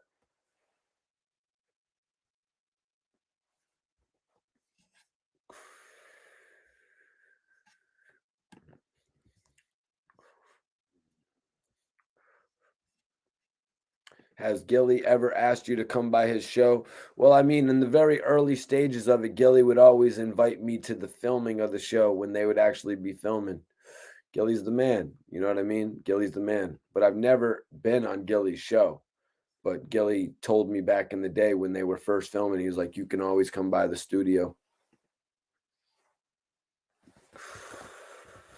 Man. So open questions. Anybody's got any open questions? Philadelphia Eagles. Gillie be doing that shit, right? Hopefully Philly doesn't hate me for that. But did I see? Hell yeah. I mean, how could you miss the Dave Chappelle situation? Dave Chappelle up on stage. He got the Roman Reigns treatment. You know what I'm saying? He got gored. He got gored, you guys.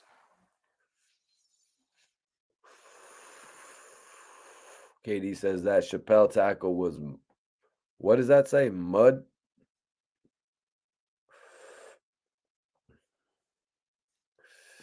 Sorry, bro. I hope I didn't butcher that, man. Gillie's going to be disappointed in me.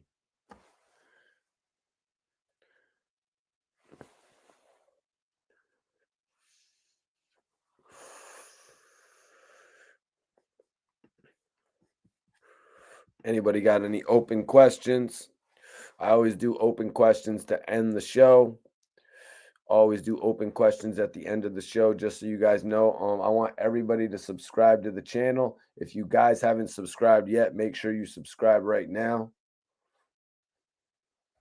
Make sure y'all subscribe right now. We're on the way to 100,000 subscribers. My man Mike Martin says, how do you like OT the Real? He's been killing every freestyle on every, well, yeah, certainly. He really does a lot of great freestyles. And a lot of the times he'll record it seems, in his car. And then, like, it'll get posted up by somebody dope as hell. And, you know what I mean? He just gets a lot of respect from his freestyles. Like, I've seen that happen a number of times with Gillie the Kid and shit like that, where he'll post up a freestyle. Somebody like Gillie will post it. But his music is also good too. I see he just had a new cut with Millie's. You know what I mean? He just had a new cut with Millie's. He always stays working and shit like that. He always stays working. And that's what makes a great artist in this game. Somebody that's going to stay committed to it. You know what I mean? Somebody that's going to keep on putting out material. He actually did some shit with, I think he said he had some shit with Green Lantern. I think he had some shit with Green Lantern. He had some shit with Evil Empire. This guy is working.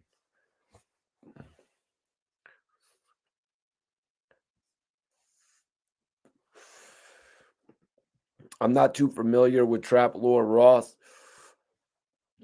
Sorry, Detail. I'm not. You're going to have to explain that.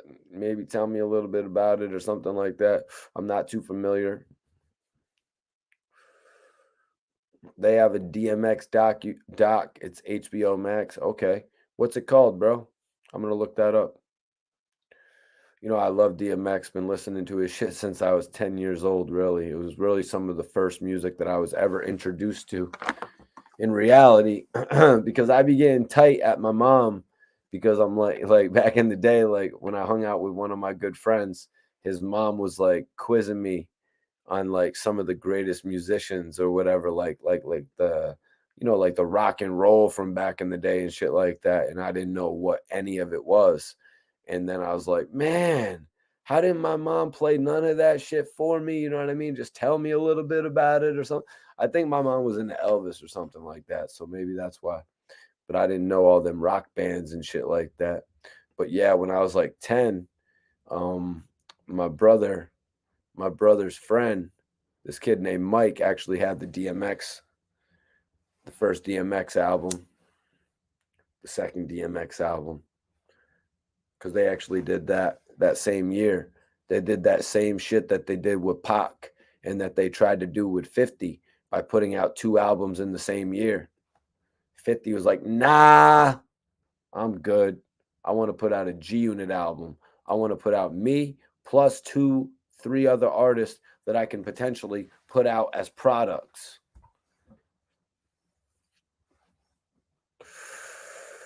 That was smart, though. That was smart, though, at 50, man.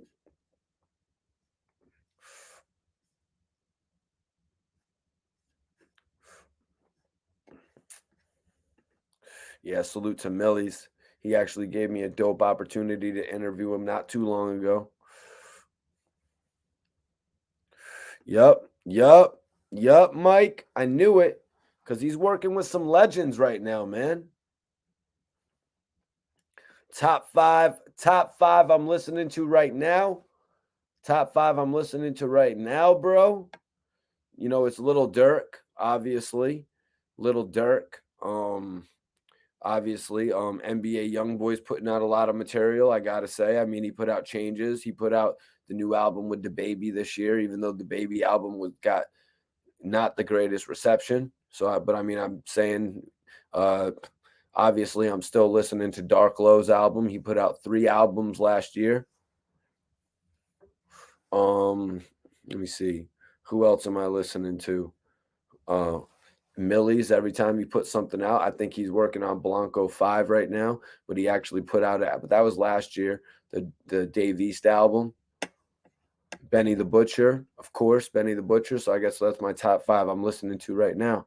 You know what I mean? Because the Max B, the AR Rab material, you know what I mean? Bro, I remember back in the day, you know, we was waiting for Max B to come home for so long. We burned through all of his material. You know what I mean? We was just listening to that shit all day, every single day, to the point where it's almost like not on your list anymore. You know what I'm saying? Because you gotta like you said, it's all about timing. You know what I mean? Because that Arab, like I'd be saying it a lot, like my top list: Arab, Max B, Rick Ross, Young Thug. You know what I mean? Little Durk. Who's on the list really? Lil Durk's on the list, man. Don't get it twisted. Lil Durk is French Montana. It's my guy too. Kodak Black, I really like right now. Bobby Shmurda, I'm like, what's going on, Bobby? Bobby, what's going on? Why is your new video in black and white, bro? You are Bobby Shmurda. This guy, this is not a topic for tonight, but this guy, Bobby Shmurda, legitimately said that he got out of jail. He linked up with a videographer. They shot him bad videos, or he made bad business. I just don't get how Bobby Shmurda could be going through that right now to the point where he's having issues with his music videos. That's crazy to me, you guys. That's absolutely, I can't put I don't even want to say what that reminds me of, because I don't want to give another rapper too much clout by saying his name on my channel. You know what I'm saying? Sorry. And I'm talking about signed rappers, so don't get it twisted. Wow, Killer Demo says DMX performed in Modesto 2013. I was 20 feet away from him. He went hard. Yo, DMX is the best when it comes to performances. I remember I actually got the chance to see DMX perform at Club Revolutions in Fort Lauderdale. We were actually right there with him on stage. I was filming. Another one of my friends was filming as well, and and actually I was smoking some sour. So DMX actually comes over to me. He's like, "What is it, sour?"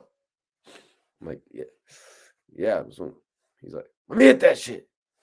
So I give him my sour. I give DMX my blunt of sour, you guys. And then I have a camera around my neck. So DMX starts hitting my sour. It's good shit. I put my camera up, start filming him. "Yo, why you filming me? I'm on probation. Don't film me. I'm on probation."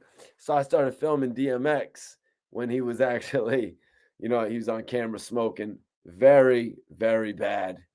Very, very bad on my part. You know what I mean? What the hell was I thinking? The man has been going through some serious, serious issues when it's come to his stints in jail. You know what I mean? It was crazy how many different stints in jail DMX had to serve. Yeah, Detail. I really don't get it. I heard him say that he was having issues. I heard Bobby Shmurda say that he was having issues. You know what I mean? With actually the video directors and shit like that. But I'm like, yo, bro, you've got way too much money to be having issues with a video director. You kind of sound like that you're too much in control of your career. When you sign with a label, you don't really want that label that's going to say, yo, go do whatever. Here's your $1 million. Here's your $1 million and go do whatever you want. I'm sorry, but you want a record label that's going to say, hey, here's your $1 million, and we've got the video team. We've got our video department. We've got our media department. You know what I mean? Bobby Shmurda just seems like he's left off to fend for himself. And a lot of times, artists that come into the game like that, so new, and they have so much success, there's a level of being green to it. You know what I mean? I remember when I first got in the game and I was getting all that success and I was on every single major blog that you could name. Mikey T, the movie star, my name was written all over it. You know what I mean? There were some things that I didn't know how to do when I first got in the game. Certain ways that I didn't know how to respond to things when I first got into the game. You know what I mean? It's a level of, for newcomers. Bobby Shmurda blew up like that just because he decided to come out of the house and film a video. Go to the studio and record in the studio for $20 off of an old Lloyd Banks track. Thanks, man. Appreciate that. Yes, that's sour, bro. X was like, yeah, that's sour. Yeah, and then, bro, Detail. And then he's coming out with a video that after that extravagant ass video he just did with Quavo, now he's coming out with a video that's in black and white. It's like, come on, bro. This isn't the DMX in the 90s, bro. Like, this is what the hell are you doing, bro? Stop having fun with it and do something. You know what I mean? Like, maybe I'm being a little rough, but I'm not being Wack 100 rough. You know what I mean? Maybe I'm being a little bit rough, but I'm not like being Wack 100 rough on the situation. You know what I mean? Like this guy, Bobby, he's just going through it. I think he needs the right manager. If I was in Bobby's court, if I was on Bobby's playing field, you know what I mean? We'd be doing things a lot different, man. If I was managing a guy like Bobby Shmurda, you know what I'm saying? I would take that guy to the frickin' moon. You know what I mean? I would have his video shoots more proper. I would have his features more set up proper. I would have the right producers. You got to really get that shit. This isn't a free for all. You know what I mean? This isn't wake up and shoot a video today because you're feeling good. You know what I mean? A lot of artists work like that, though. And if he's situated to the point where he doesn't want to, have that extravagant career that the likes of 50 and Rick Ross had and Lil Wayne had, which he totally could have. You know what I mean? If he got with that Mikey T management, you know what I mean? I'm just putting it out there. You got Wack 100 management. You had Treyway Shotty. You got Puff, Papa Diddy Pop. You know what I mean? You got your Suge Knights. There's a new guy in town. Mikey T, the movie star. I mean, you got your 50 Cent general manager type shit. You got all that. Don't forget. I'm about to make my name in this shit. What's up, Alicia? Appreciate you tapping in. Detail says, you're not being rough. You're speaking facts. I'm not coming on here anymore, Detail, to speak anything less. You know what I mean? We've got no time to waste, in all honesty. We've got no time to waste. Adjustments need to be made. Achievements need to be made. You know what I'm saying? We don't got no damn time to waste by sugarcoating things. I saw that 2 days ago, and we're talking about it today. You know, because I saw it again today as well. And I see Bobby Shmurda with a black and white video, like it's his second joint or something like that. And I'm just kind of offended as a fan. You know what I mean? I'm offended because he should be getting better. Bobby Shmurda should not be getting tied up with videographers who are giving him the runaround. That makes absolute no sense. That's what happens to guys from New York that don't have it all together. I've heard it from them too. Some of my friends have told me about videographers that have given them a runaround. But we're talking about a much, much different level. But it happens on this level too. Bobby Shmurda had said he threw out a bunch of money for some videos and he got the runaround. Is it still happening? Is it still happening? Because to go from that video with Quavo, when you were in a big ass mansion and you were dancing on a balcony, you know what I mean? To do this kind of reminds me of like, actually, that's a bad example. It was a pretty decent example, but I ain't going to go there. But yeah, if I was Bobby Shmurda's manager, he wouldn't have none of these problems. God damn, Bobby. Come mess with somebody on the East Coast, Bobby. What is going on? What is going on? It's like I told Jim Jones. It's like I was saying about Jim Jones the other day. Why is Jim Jones embracing somebody from the West Coast when he's got me right here on the East Coast? Oh, no. Not my orange joints. Not my orange joints. We good. We Gucci, man. As long as it didn't burn, you know what I'm saying? But anyways, I'm just saying, like, I brought a Jim Jones record to the club in one night, you know what I mean? And got that shit played for free. For free, you know what I mean? Why aren't they? I got it for free. Why aren't they embracing me? It is what it is. I don't really give a shit. I'm doing my thing. I'm on this underground wave. I'm on the underground wave, baby. Time, a rare essence. What up, Jamarcus? An ember is a rare. I'm going to have to roll up again.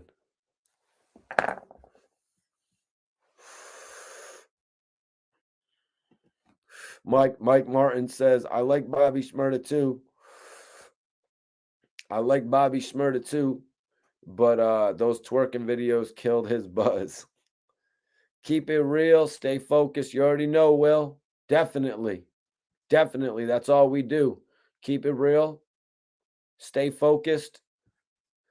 I think we're going on like 8 nights of streaming right now, man. Is that a swisher, Mikey? Nah, bro. Let me make sure I got another Dutch on deck. I gave it away.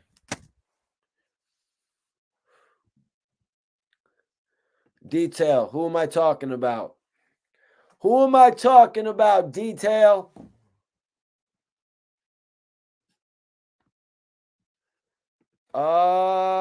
You're talking about Capo. You're obviously talking about the Capo album. That Jim Jones did with Arsonist from the Heatmakers. Yeah, that album moved about 20,000. I believe it was his comeback album with Rock Nation as well.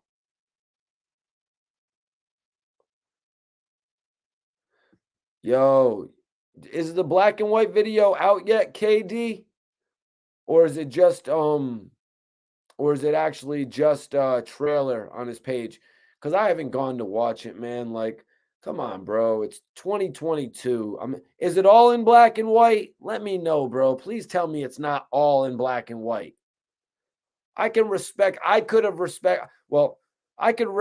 good black and white music video in 2005. But it's 2022, man. Dude just got out of jail a year or so ago. I'm not trying to see a black and white video. I want to see the scene. I want to see what Bobby's seeing.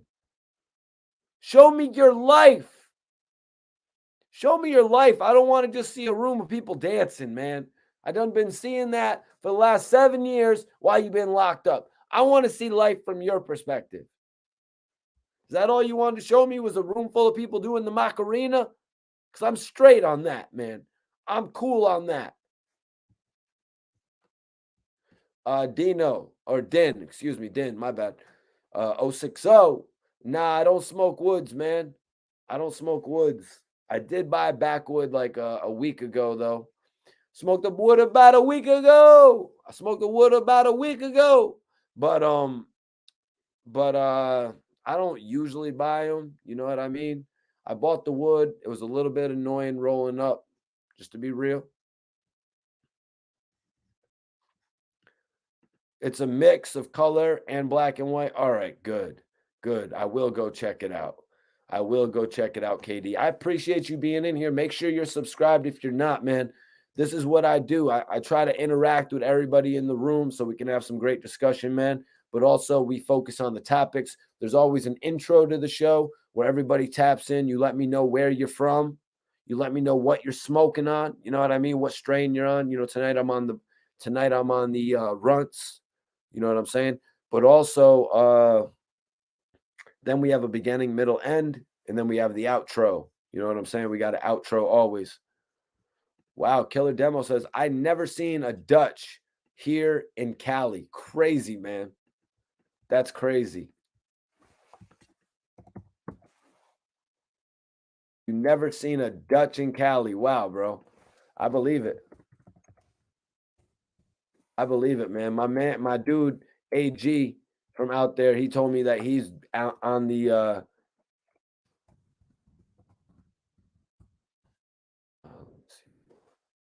my man AG told me that he's actually on the backwoods now out there only too.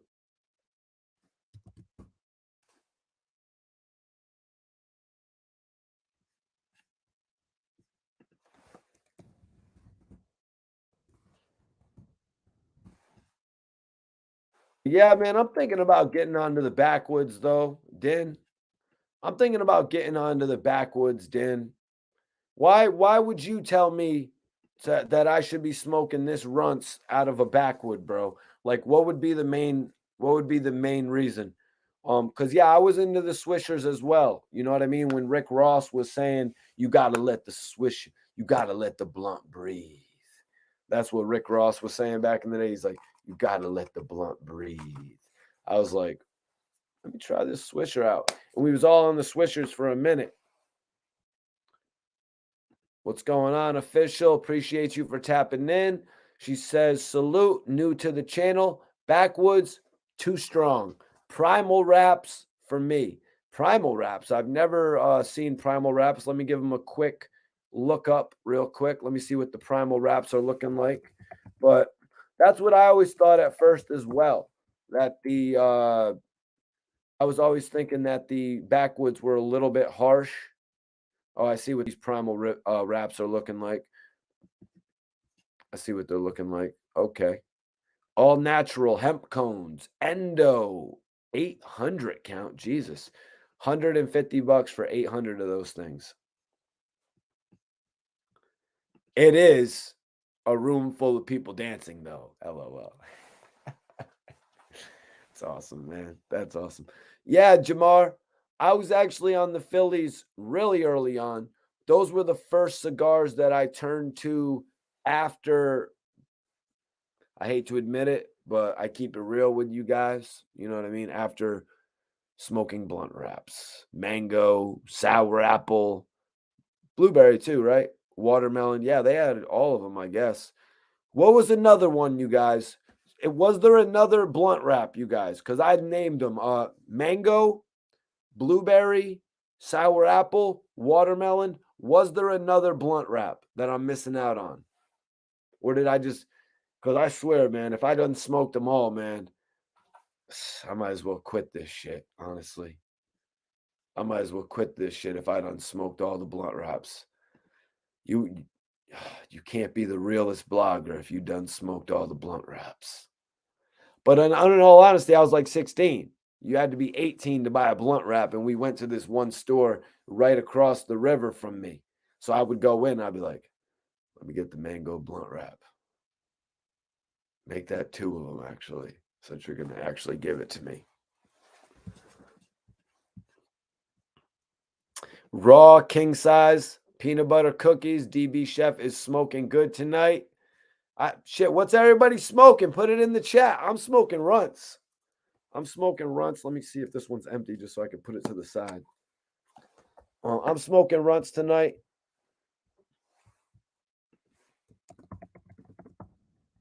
That's all good, little Dizzy. We appreciate you for tapping in on the conversation as long as you keep it cool, bro. Just keep it cool on the conversation, bro. I appreciate you adding to it. Purple Haze flower, Purple Haze flavor wraps. That was one. What, man? If that was one in my town, I would have been on that one. Was that a thing? I gotta look that up. Purple Haze. Was that a thing? It was the purple? Hold on. Oh, wasn't there a passion fruit one? Or am I mistaken? Yup. I remember those.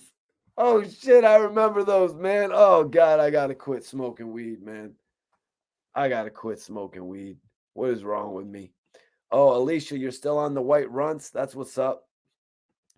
What's everybody smoking? We didn't do it at the beginning of the live. I'm sorry. Shit got way too popping at the beginning of the live. It was just moving too quick. So what's everybody smoking, man? Let me know.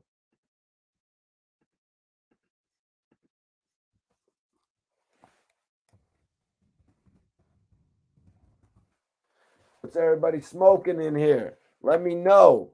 I'm smoking on runts. Honestly, runts is my favorite strain right now.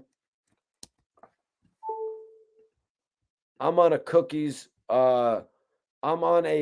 strike until Burner pays some respect to this channel. Until Burner shows some respect. I've smoked hundreds of dollars worth of cookies on this channel. I'm smoking runts now. I find it to be the best. I think the runts is better than the pink runts from cookies. Hydro AK. That's what you're on right now, bro? Haven't heard about that shit since like 2001, bro. Hell no, Robert. Hell no. I will not get off this. I will not get off this right here, bro. This is the best weed right now, bro. Honestly, this is the best weed right now, man. Whoa. Whoa, this one looks crazy. This runts is the best right now, man. I'm not even going to lie to you. I'm not even going to hold you. I'm not even going to hold you up, man. What's everybody smoking? What's everybody smoking in here? So it looks like y'all did not lose respect for 50 Cent over the Young Buck incident. Bro, I've been waiting to smoke this runts. I had to smoke a half a sour. I had to smoke a half a Valley Vixen. And then I got this. Biscotti. Jalen says, black runts. Silverback Gorilla. Wow, okay. Is that a Gorilla Glue strain, obviously? Mike says, I love those chocolate wraps. White Widow. Haven't seen it around forever till yesterday. Everybody, we're on the outro of the show. We're doing something that I usually do on the intro. Let me know what you're smoking on right now. I want to know what everybody is blazing, y'all. Dew says he's blazing on some pineapple slush. What percentage is that, bro? Banana runts. Okay. Put it in the chat. What are you smoking? What's everybody blazing on tonight? I'm about to have to roll up one more L of this runts. I think one more L. Sour D. What up, Stilo? Appreciate you for tapping in. If anybody watching this video is not subscribed, make sure you subscribe to the channel right now so you never miss one of my live videos. We had a couple dope topics tonight. You know, the Hassan Campbell Wack 100. What's going to be the next step of it? Well, it looks like the next step is Big U. Big U involving himself. Big U's proud of Hassan Campbell. Big U's proud of him. Also, Chief Keef. Does he have new beef? Will he respond to the Island Boys? Are we going to get the Chirac Island? Are we going to get the Chirac Boys? I don't know. We'll have to wait and see. The Glory Boys, right?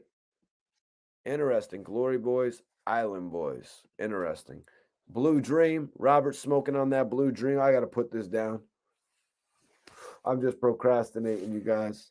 I'm just procrastinating, man. You know what I'm saying? I'm just procrastinating right now. Trying not to, you know what I mean? Being lazy about rolling up another L. Birthday cake. Mozzie smoking right. Mozzie on that birthday cake. Yo, put it in the stream. Put it in the chat what you're blazing. I'm going to shout you out. I'm going to shout you out. And then you might as well just tag it on your Instagram. Make sure you tag me on there too so all your followers come and tap in on the channel. That's what this shit is about. Imagine you have your friends in here in the chat. We're all keeping in tune with one another because this is the people's channel. Or this is the channel. That's Hassan's shit. Hassan is the people's channel. Hassan has taken the moniker of The Rock, the people's champ. I'm the voice of the voiceless. So that's why I said that, because I was on some people's champ shit too. You know what I mean? Kind of like, let's say, it was kind of like how The Rock was known as the people's champ in the WWF. But then in the WCW, you had Diamond Dallas Page, who was also known as the people's champion. And I think we all know out of those two guys who was the real people's champion, right? I think we all know who was the real people's champion out of Diamond Dallas Page and The Rock.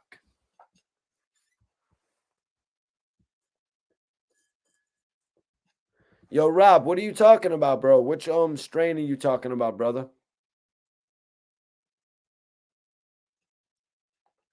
Cherry gelato. Oh shit. Cherry gelato. Beretta. What up, Beretta? Appreciate you for tapping in. Hit that subscribe button if you haven't, man. Definitely need you in here interacting in the conversation. Derek smoking on that Gorilla Glue. Just the GG, bro. You ain't got the GG4 on deck? Oh my God. Oh my. Mikey T, you did it again.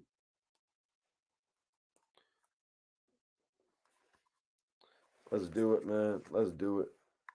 Let's roll one.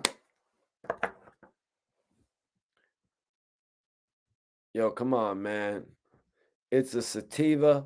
Jamarcus, what was that one you said was a sativa, bro? Let me see what you're saying. Let me see what you're saying right there. Oh, that Silverback Gorilla is a sativa. I like sativa, man. That's why I picked up that Valley Vixen, because it was a sativa. That shit gets you going. You probably noticed it. I was on it for a couple days in the live, and I was just going wild. You know what I mean? I was just going wild.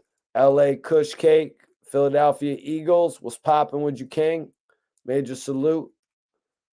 Appreciate you for tuning in on this live tonight, man. Definitely do. You know what I mean? When people be tapping in on the live, adding to the conversation, just know that that shit is most definitely appreciated. I drunk some half-infused weed. I was cooked.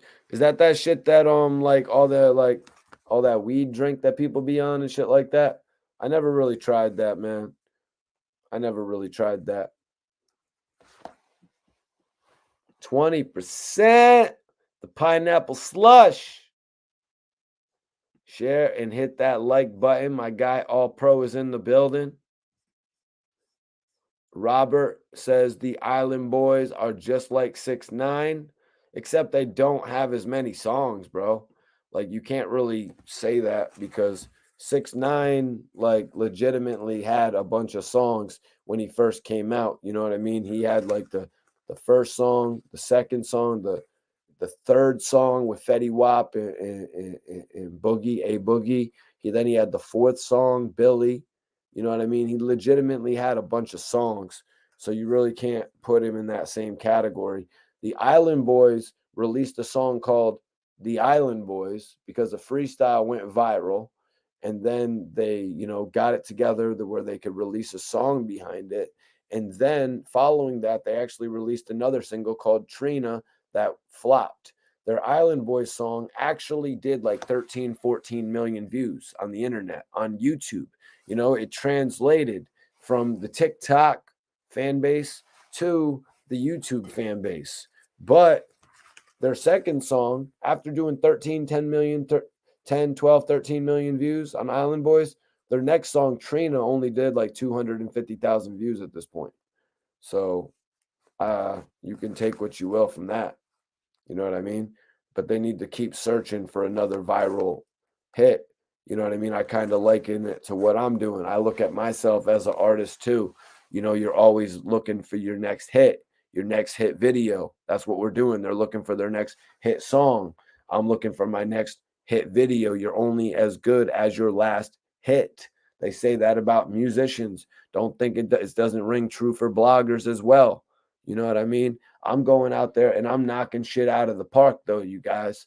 I'm coming out here and I'm knocking shit out the park. I've done some interviews and then I've watched some other people do interviews with people that I've done interviews with, and you can just tell, you know what I mean? But I don't get the recognition that I deserve. And a lot of, I don't, but maybe I got to put the mic right here. You know what I'm saying?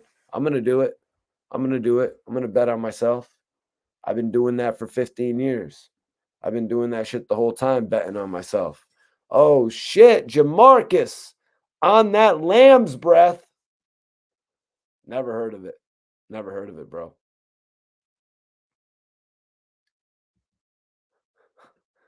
Mike says, remember that brown commercial Mexican brick weed that was $600 a pound in the 90s? No, what was that on, like Cheech and Chong or something, bro?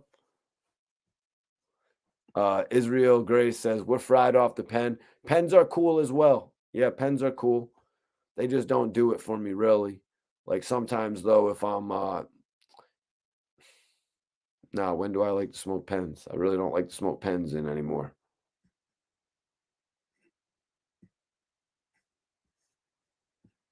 Hell no, little Dizzy. One thing I'm not going to do is stop smoking. That's one thing. I'm not going to stop blogging unless I'm never going to stop blogging. I'm not going to stop smoking. And I'm not going to stop making this impact, baby. We're going to the top. Twix, what's popping with you, man? Beretta, G, what's up? Philadelphia Eagles. Israel says, got my wolf and green drink. Green drink? What do you mean by green? Are you drinking a Hulk? You drinking that Hennessy?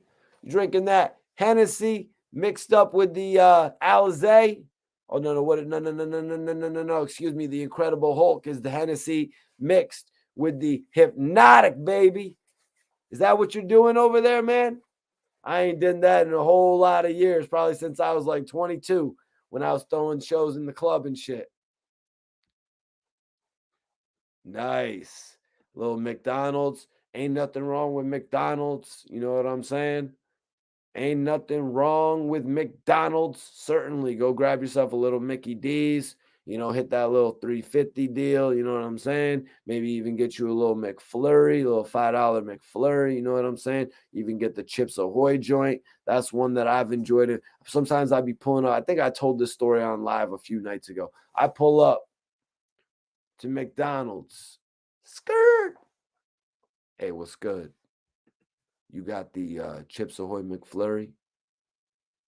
No, we don't got that. I'm out of here. Skirt. I got out of there. What up, Stilo? What you talking about, bro? That was a good joint with WAP.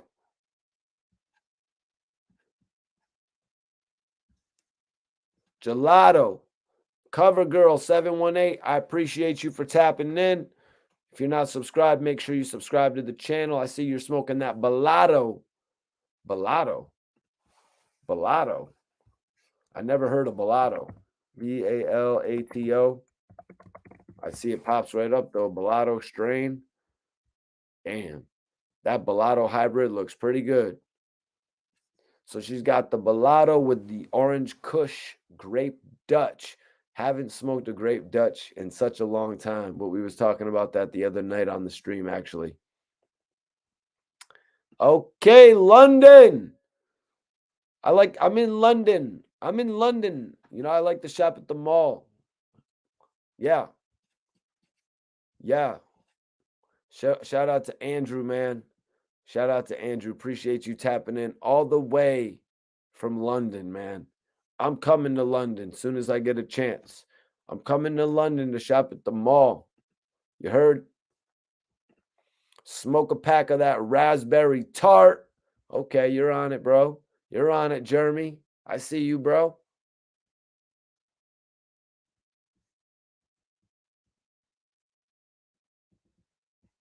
Black Seed.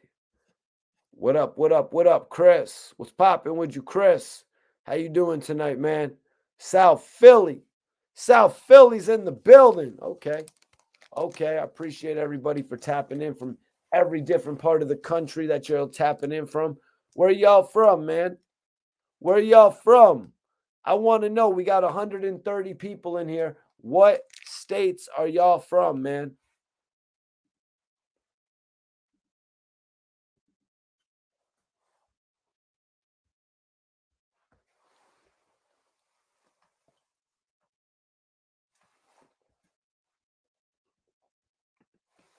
London.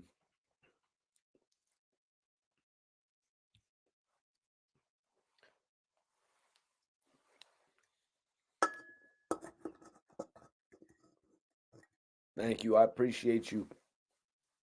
I appreciate you, Queen. Massachusetts is up in here. Massachusetts, baby. What's popping? Triple M. That's Triple M right there. Mike Martin, Massachusetts. Everybody call him Triple M right there. Dave Chappelle. Yeah, we talked about that. It's Gore. We talked about that a little bit. I can't believe that shit happened to Dave. But it didn't look like everything resulted really nicely with the guy who, you know, had actually did that to Dave. LA. You're from LA, but you live in London? How the hell did that work, Andrew? How did that go? How'd you go from LA to London? I got to hear about that. Be more. Lil Dizzy, be more. Okay, baby. D more. Be more. Be more, baby. Baltimore in this bitch. Hell yeah, man. My boy's actually out in Maryland right now, actually. Yeah, my boy's actually out in Maryland right now. I remember going out to Baltimore to interview No from Bird Gang. Uptown Philly, baby. Philly's in here. You know I love Philly. You know I love Philly. Rico says alien crack is fire.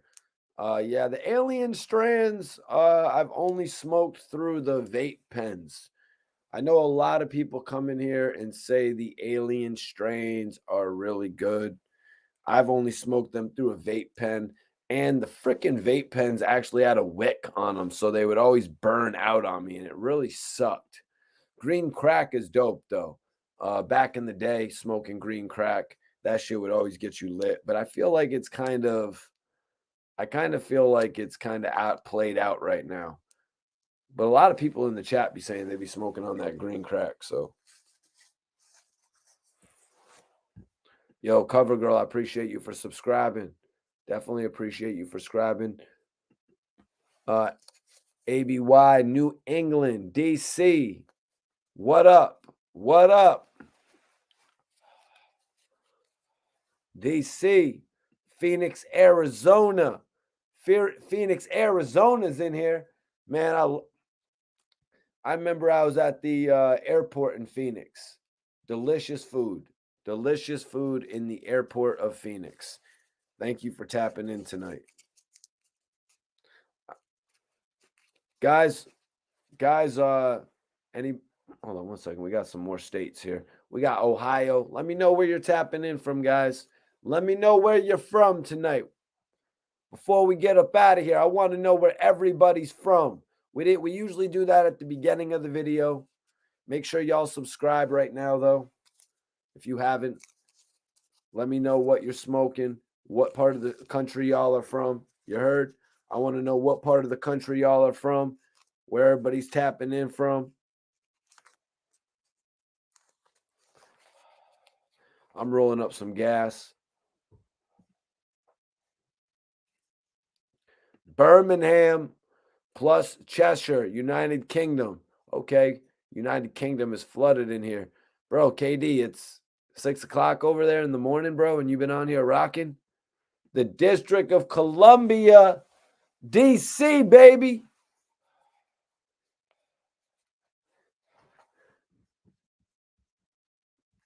DC, apple, peach, pumpkin, pie. Yeah, I said it. Yeah, I said it. That's right. I can talk. I can talk, baby. I can talk my talk. O Block. Salute to O Block. Rest in peace to King Von. We actually had King Von come out here to Connecticut a couple times. Once with Little Dirk and once by himself. You know, King Von really made some waves in the music industry. That you cannot deny. That you cannot deny. The major waves that he made.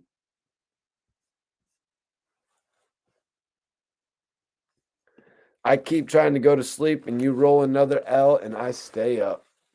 That's what it's about, man. It's all about rolling this good kush. Right now it's actually 1:30 in Connecticut. So it's really not too late. But this is usually when my streams go on at 10:30 p.m. We usually start at about 10:30 p.m. And normally podcasts that I watch go on about 3 hours. I mean, now, obviously, I don't have the proper podcast setup. That's something for the future. You know what I mean? That's what the future holds. But you know what they say, man? The sky's not the limit. The sky's not the limit, especially not for a guy like me, guy with vision like me. You know what I'm saying? But I want everybody to hit that link that I pinned up. If y'all could go check out my interview that I did with Bullets Gotti speaking, with Wack 100 speaking on the game, writing for 50 Cent.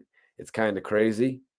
It's actually kind of crazy, you guys, because it's like the whole narrative was actually that 50 had wrote for the game, right?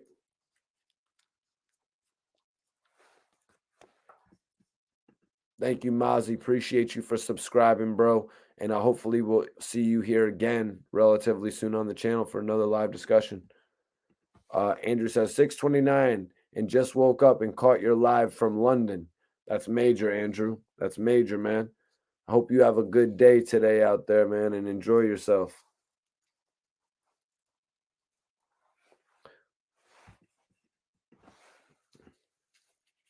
Appreciate everybody for, you know, just staying in tune with the channel. Rob, I'm not familiar, bro. I'm sorry. Mike Martin coming out with a big statement. The game wrote for 50 Cent, but never spoke on it. Get the F out of here. Get the F out of here. Yeah, that's a big point. You know what I mean? The game wrote so many songs. You know what I mean? The game wrote so many songs. Why wasn't this mentioned? Why wasn't it mentioned?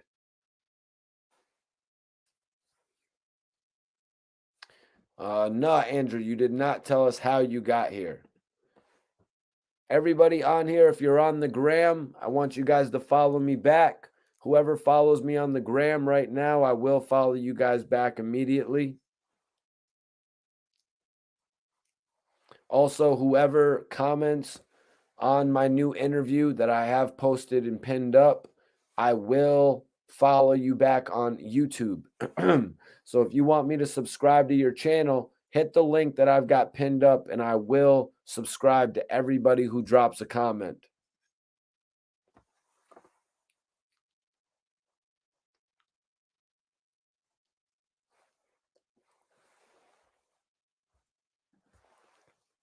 Okay. You guys, I really appreciate everybody for tapping in tonight, man. It was a dope live video. Again, if you guys want to follow me on Instagram, you can follow me right now. I will follow you all back. I want y'all to go check out my interview with Bullet Scotty, speaking on his interview with the game. That's right. Bullet Scotty actually did an interview with the game in Wack 100 where they said he wrote some of What Up Gangsta, one of the biggest songs on the Get Rich or Die Trying album. So I want y'all to go check that out. Whoever drops a comment on that, I will subscribe back to you on YouTube. And whoever wants to follow me right now, I will follow you guys back. All right? Whoever follows me on the gram, I will follow you guys back right now. Oh, damn. I'm sorry, Andrew. I missed it, bro. I missed it.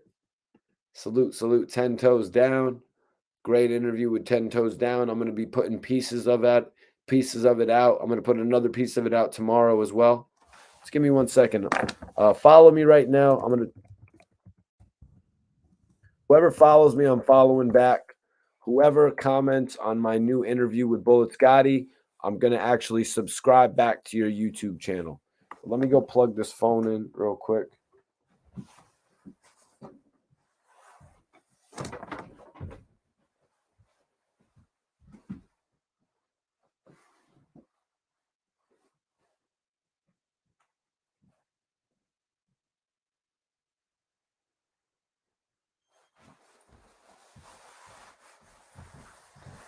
Plug this phone in real quick. All right, cool. Chill out, Tyson.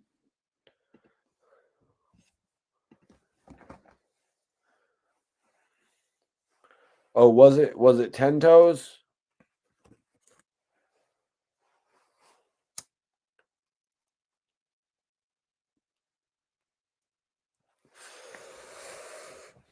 Facts, KD. I would agree with that.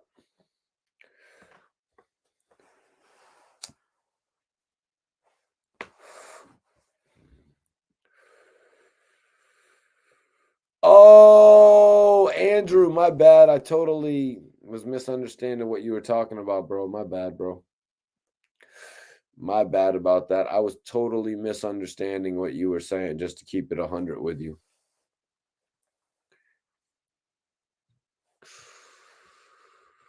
Yeah, KD, if Game can say he's better than M, which he did say on Drink Champs, he went on Drink Champs.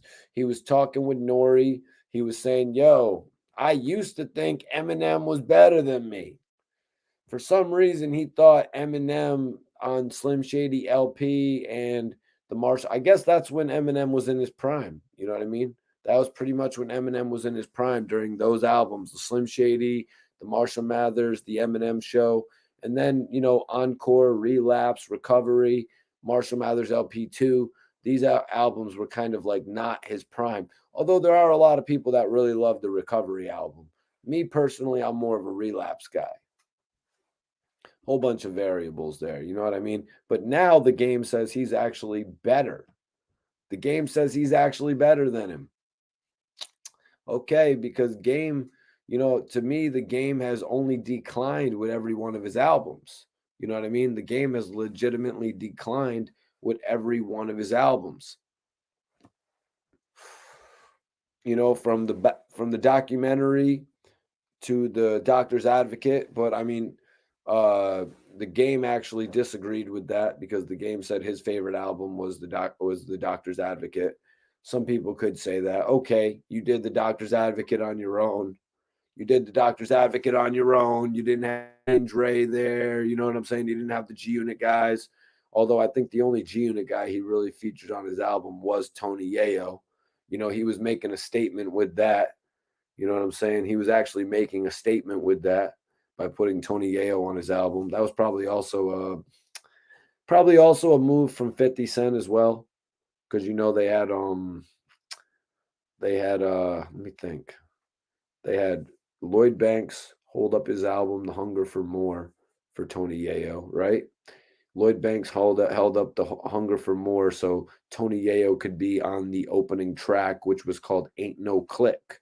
Y'all probably remember that. Young Buck's album, as we spoke about, he was featured on Bonafide Hustler. And then he came back and he was on the Games album, the documentary, which was in 2005, the top of the year. Those Young Buck and Lloyd Banks albums was in 2004, pretty much a year after Beg for Mercy. So then he was on the documentary on the song called Runnin', and that was at the top of 2005. And then moving into 2005, after they released Candy Shop, 50 gave a little bit of a hint at So Seductive. And they had So Seductive popping off at the beginning of the year, going into that what was supposed to be a June release for the Thoughts of a Predicate Felon album.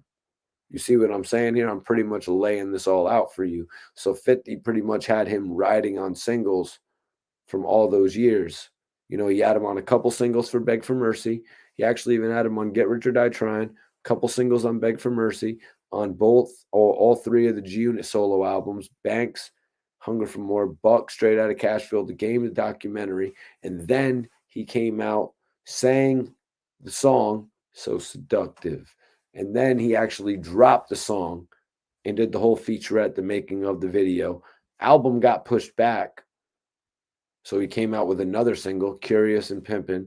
Then he came out with another single featuring all the guys from G Unit, I Know You Don't Love Me. That is what Tony Yayo's project was. I hope y'all enjoyed that little thing right there.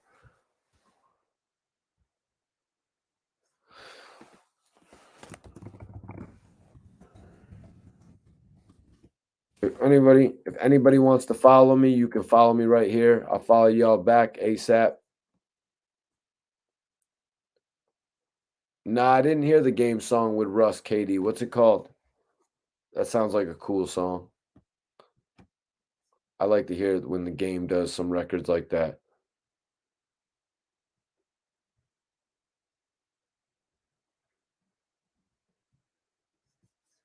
But yeah, man, I really appreciate everybody for tapping in tonight. It was a dope live video. I hope everybody on here subscribes to this channel. I hope y'all subscribe to this channel so you can tap into my next live video.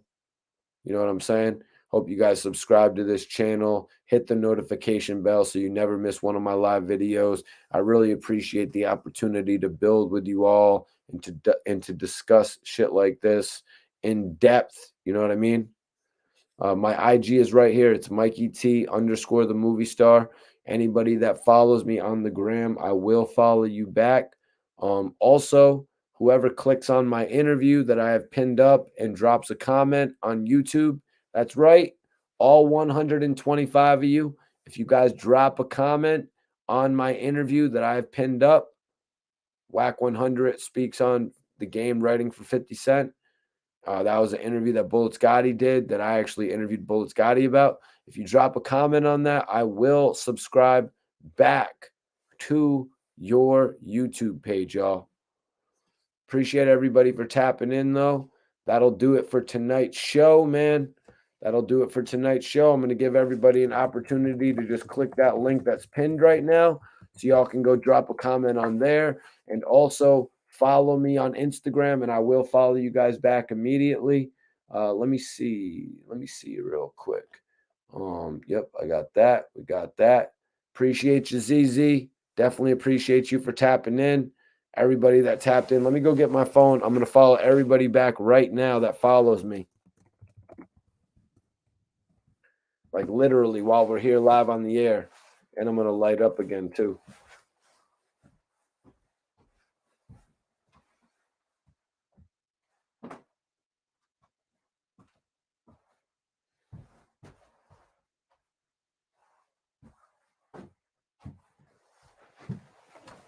All right, let me see.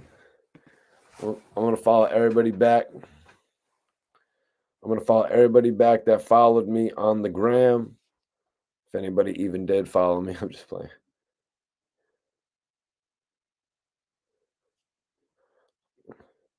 Oh, here we go.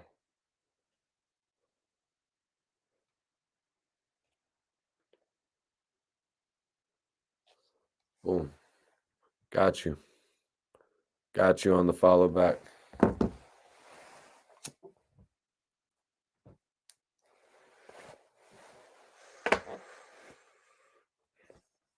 That's right. So everybody, shoot me a follow. Troy, I got you. Got you. Everybody that follows me right now, I'm going to follow you guys back. Everybody that drops a comment, whoever drops a comment on my interview that I've got pinned up, I will subscribe to you on YouTube as well. If you guys care about getting a subscription on YouTube, I'll follow y'all back on here as well. Definitely appreciate all the support that I get on the channel, you guys. Tap in. I'll see y'all tomorrow night on live. Make sure you don't miss it out, man. We're going to be talking about either some of the dopest hip-hop news. Maybe it'll be a watch-along. Maybe even a live interview. You never know who's going to pop in on the channel, man. I appreciate everybody for tapping in, though, tonight.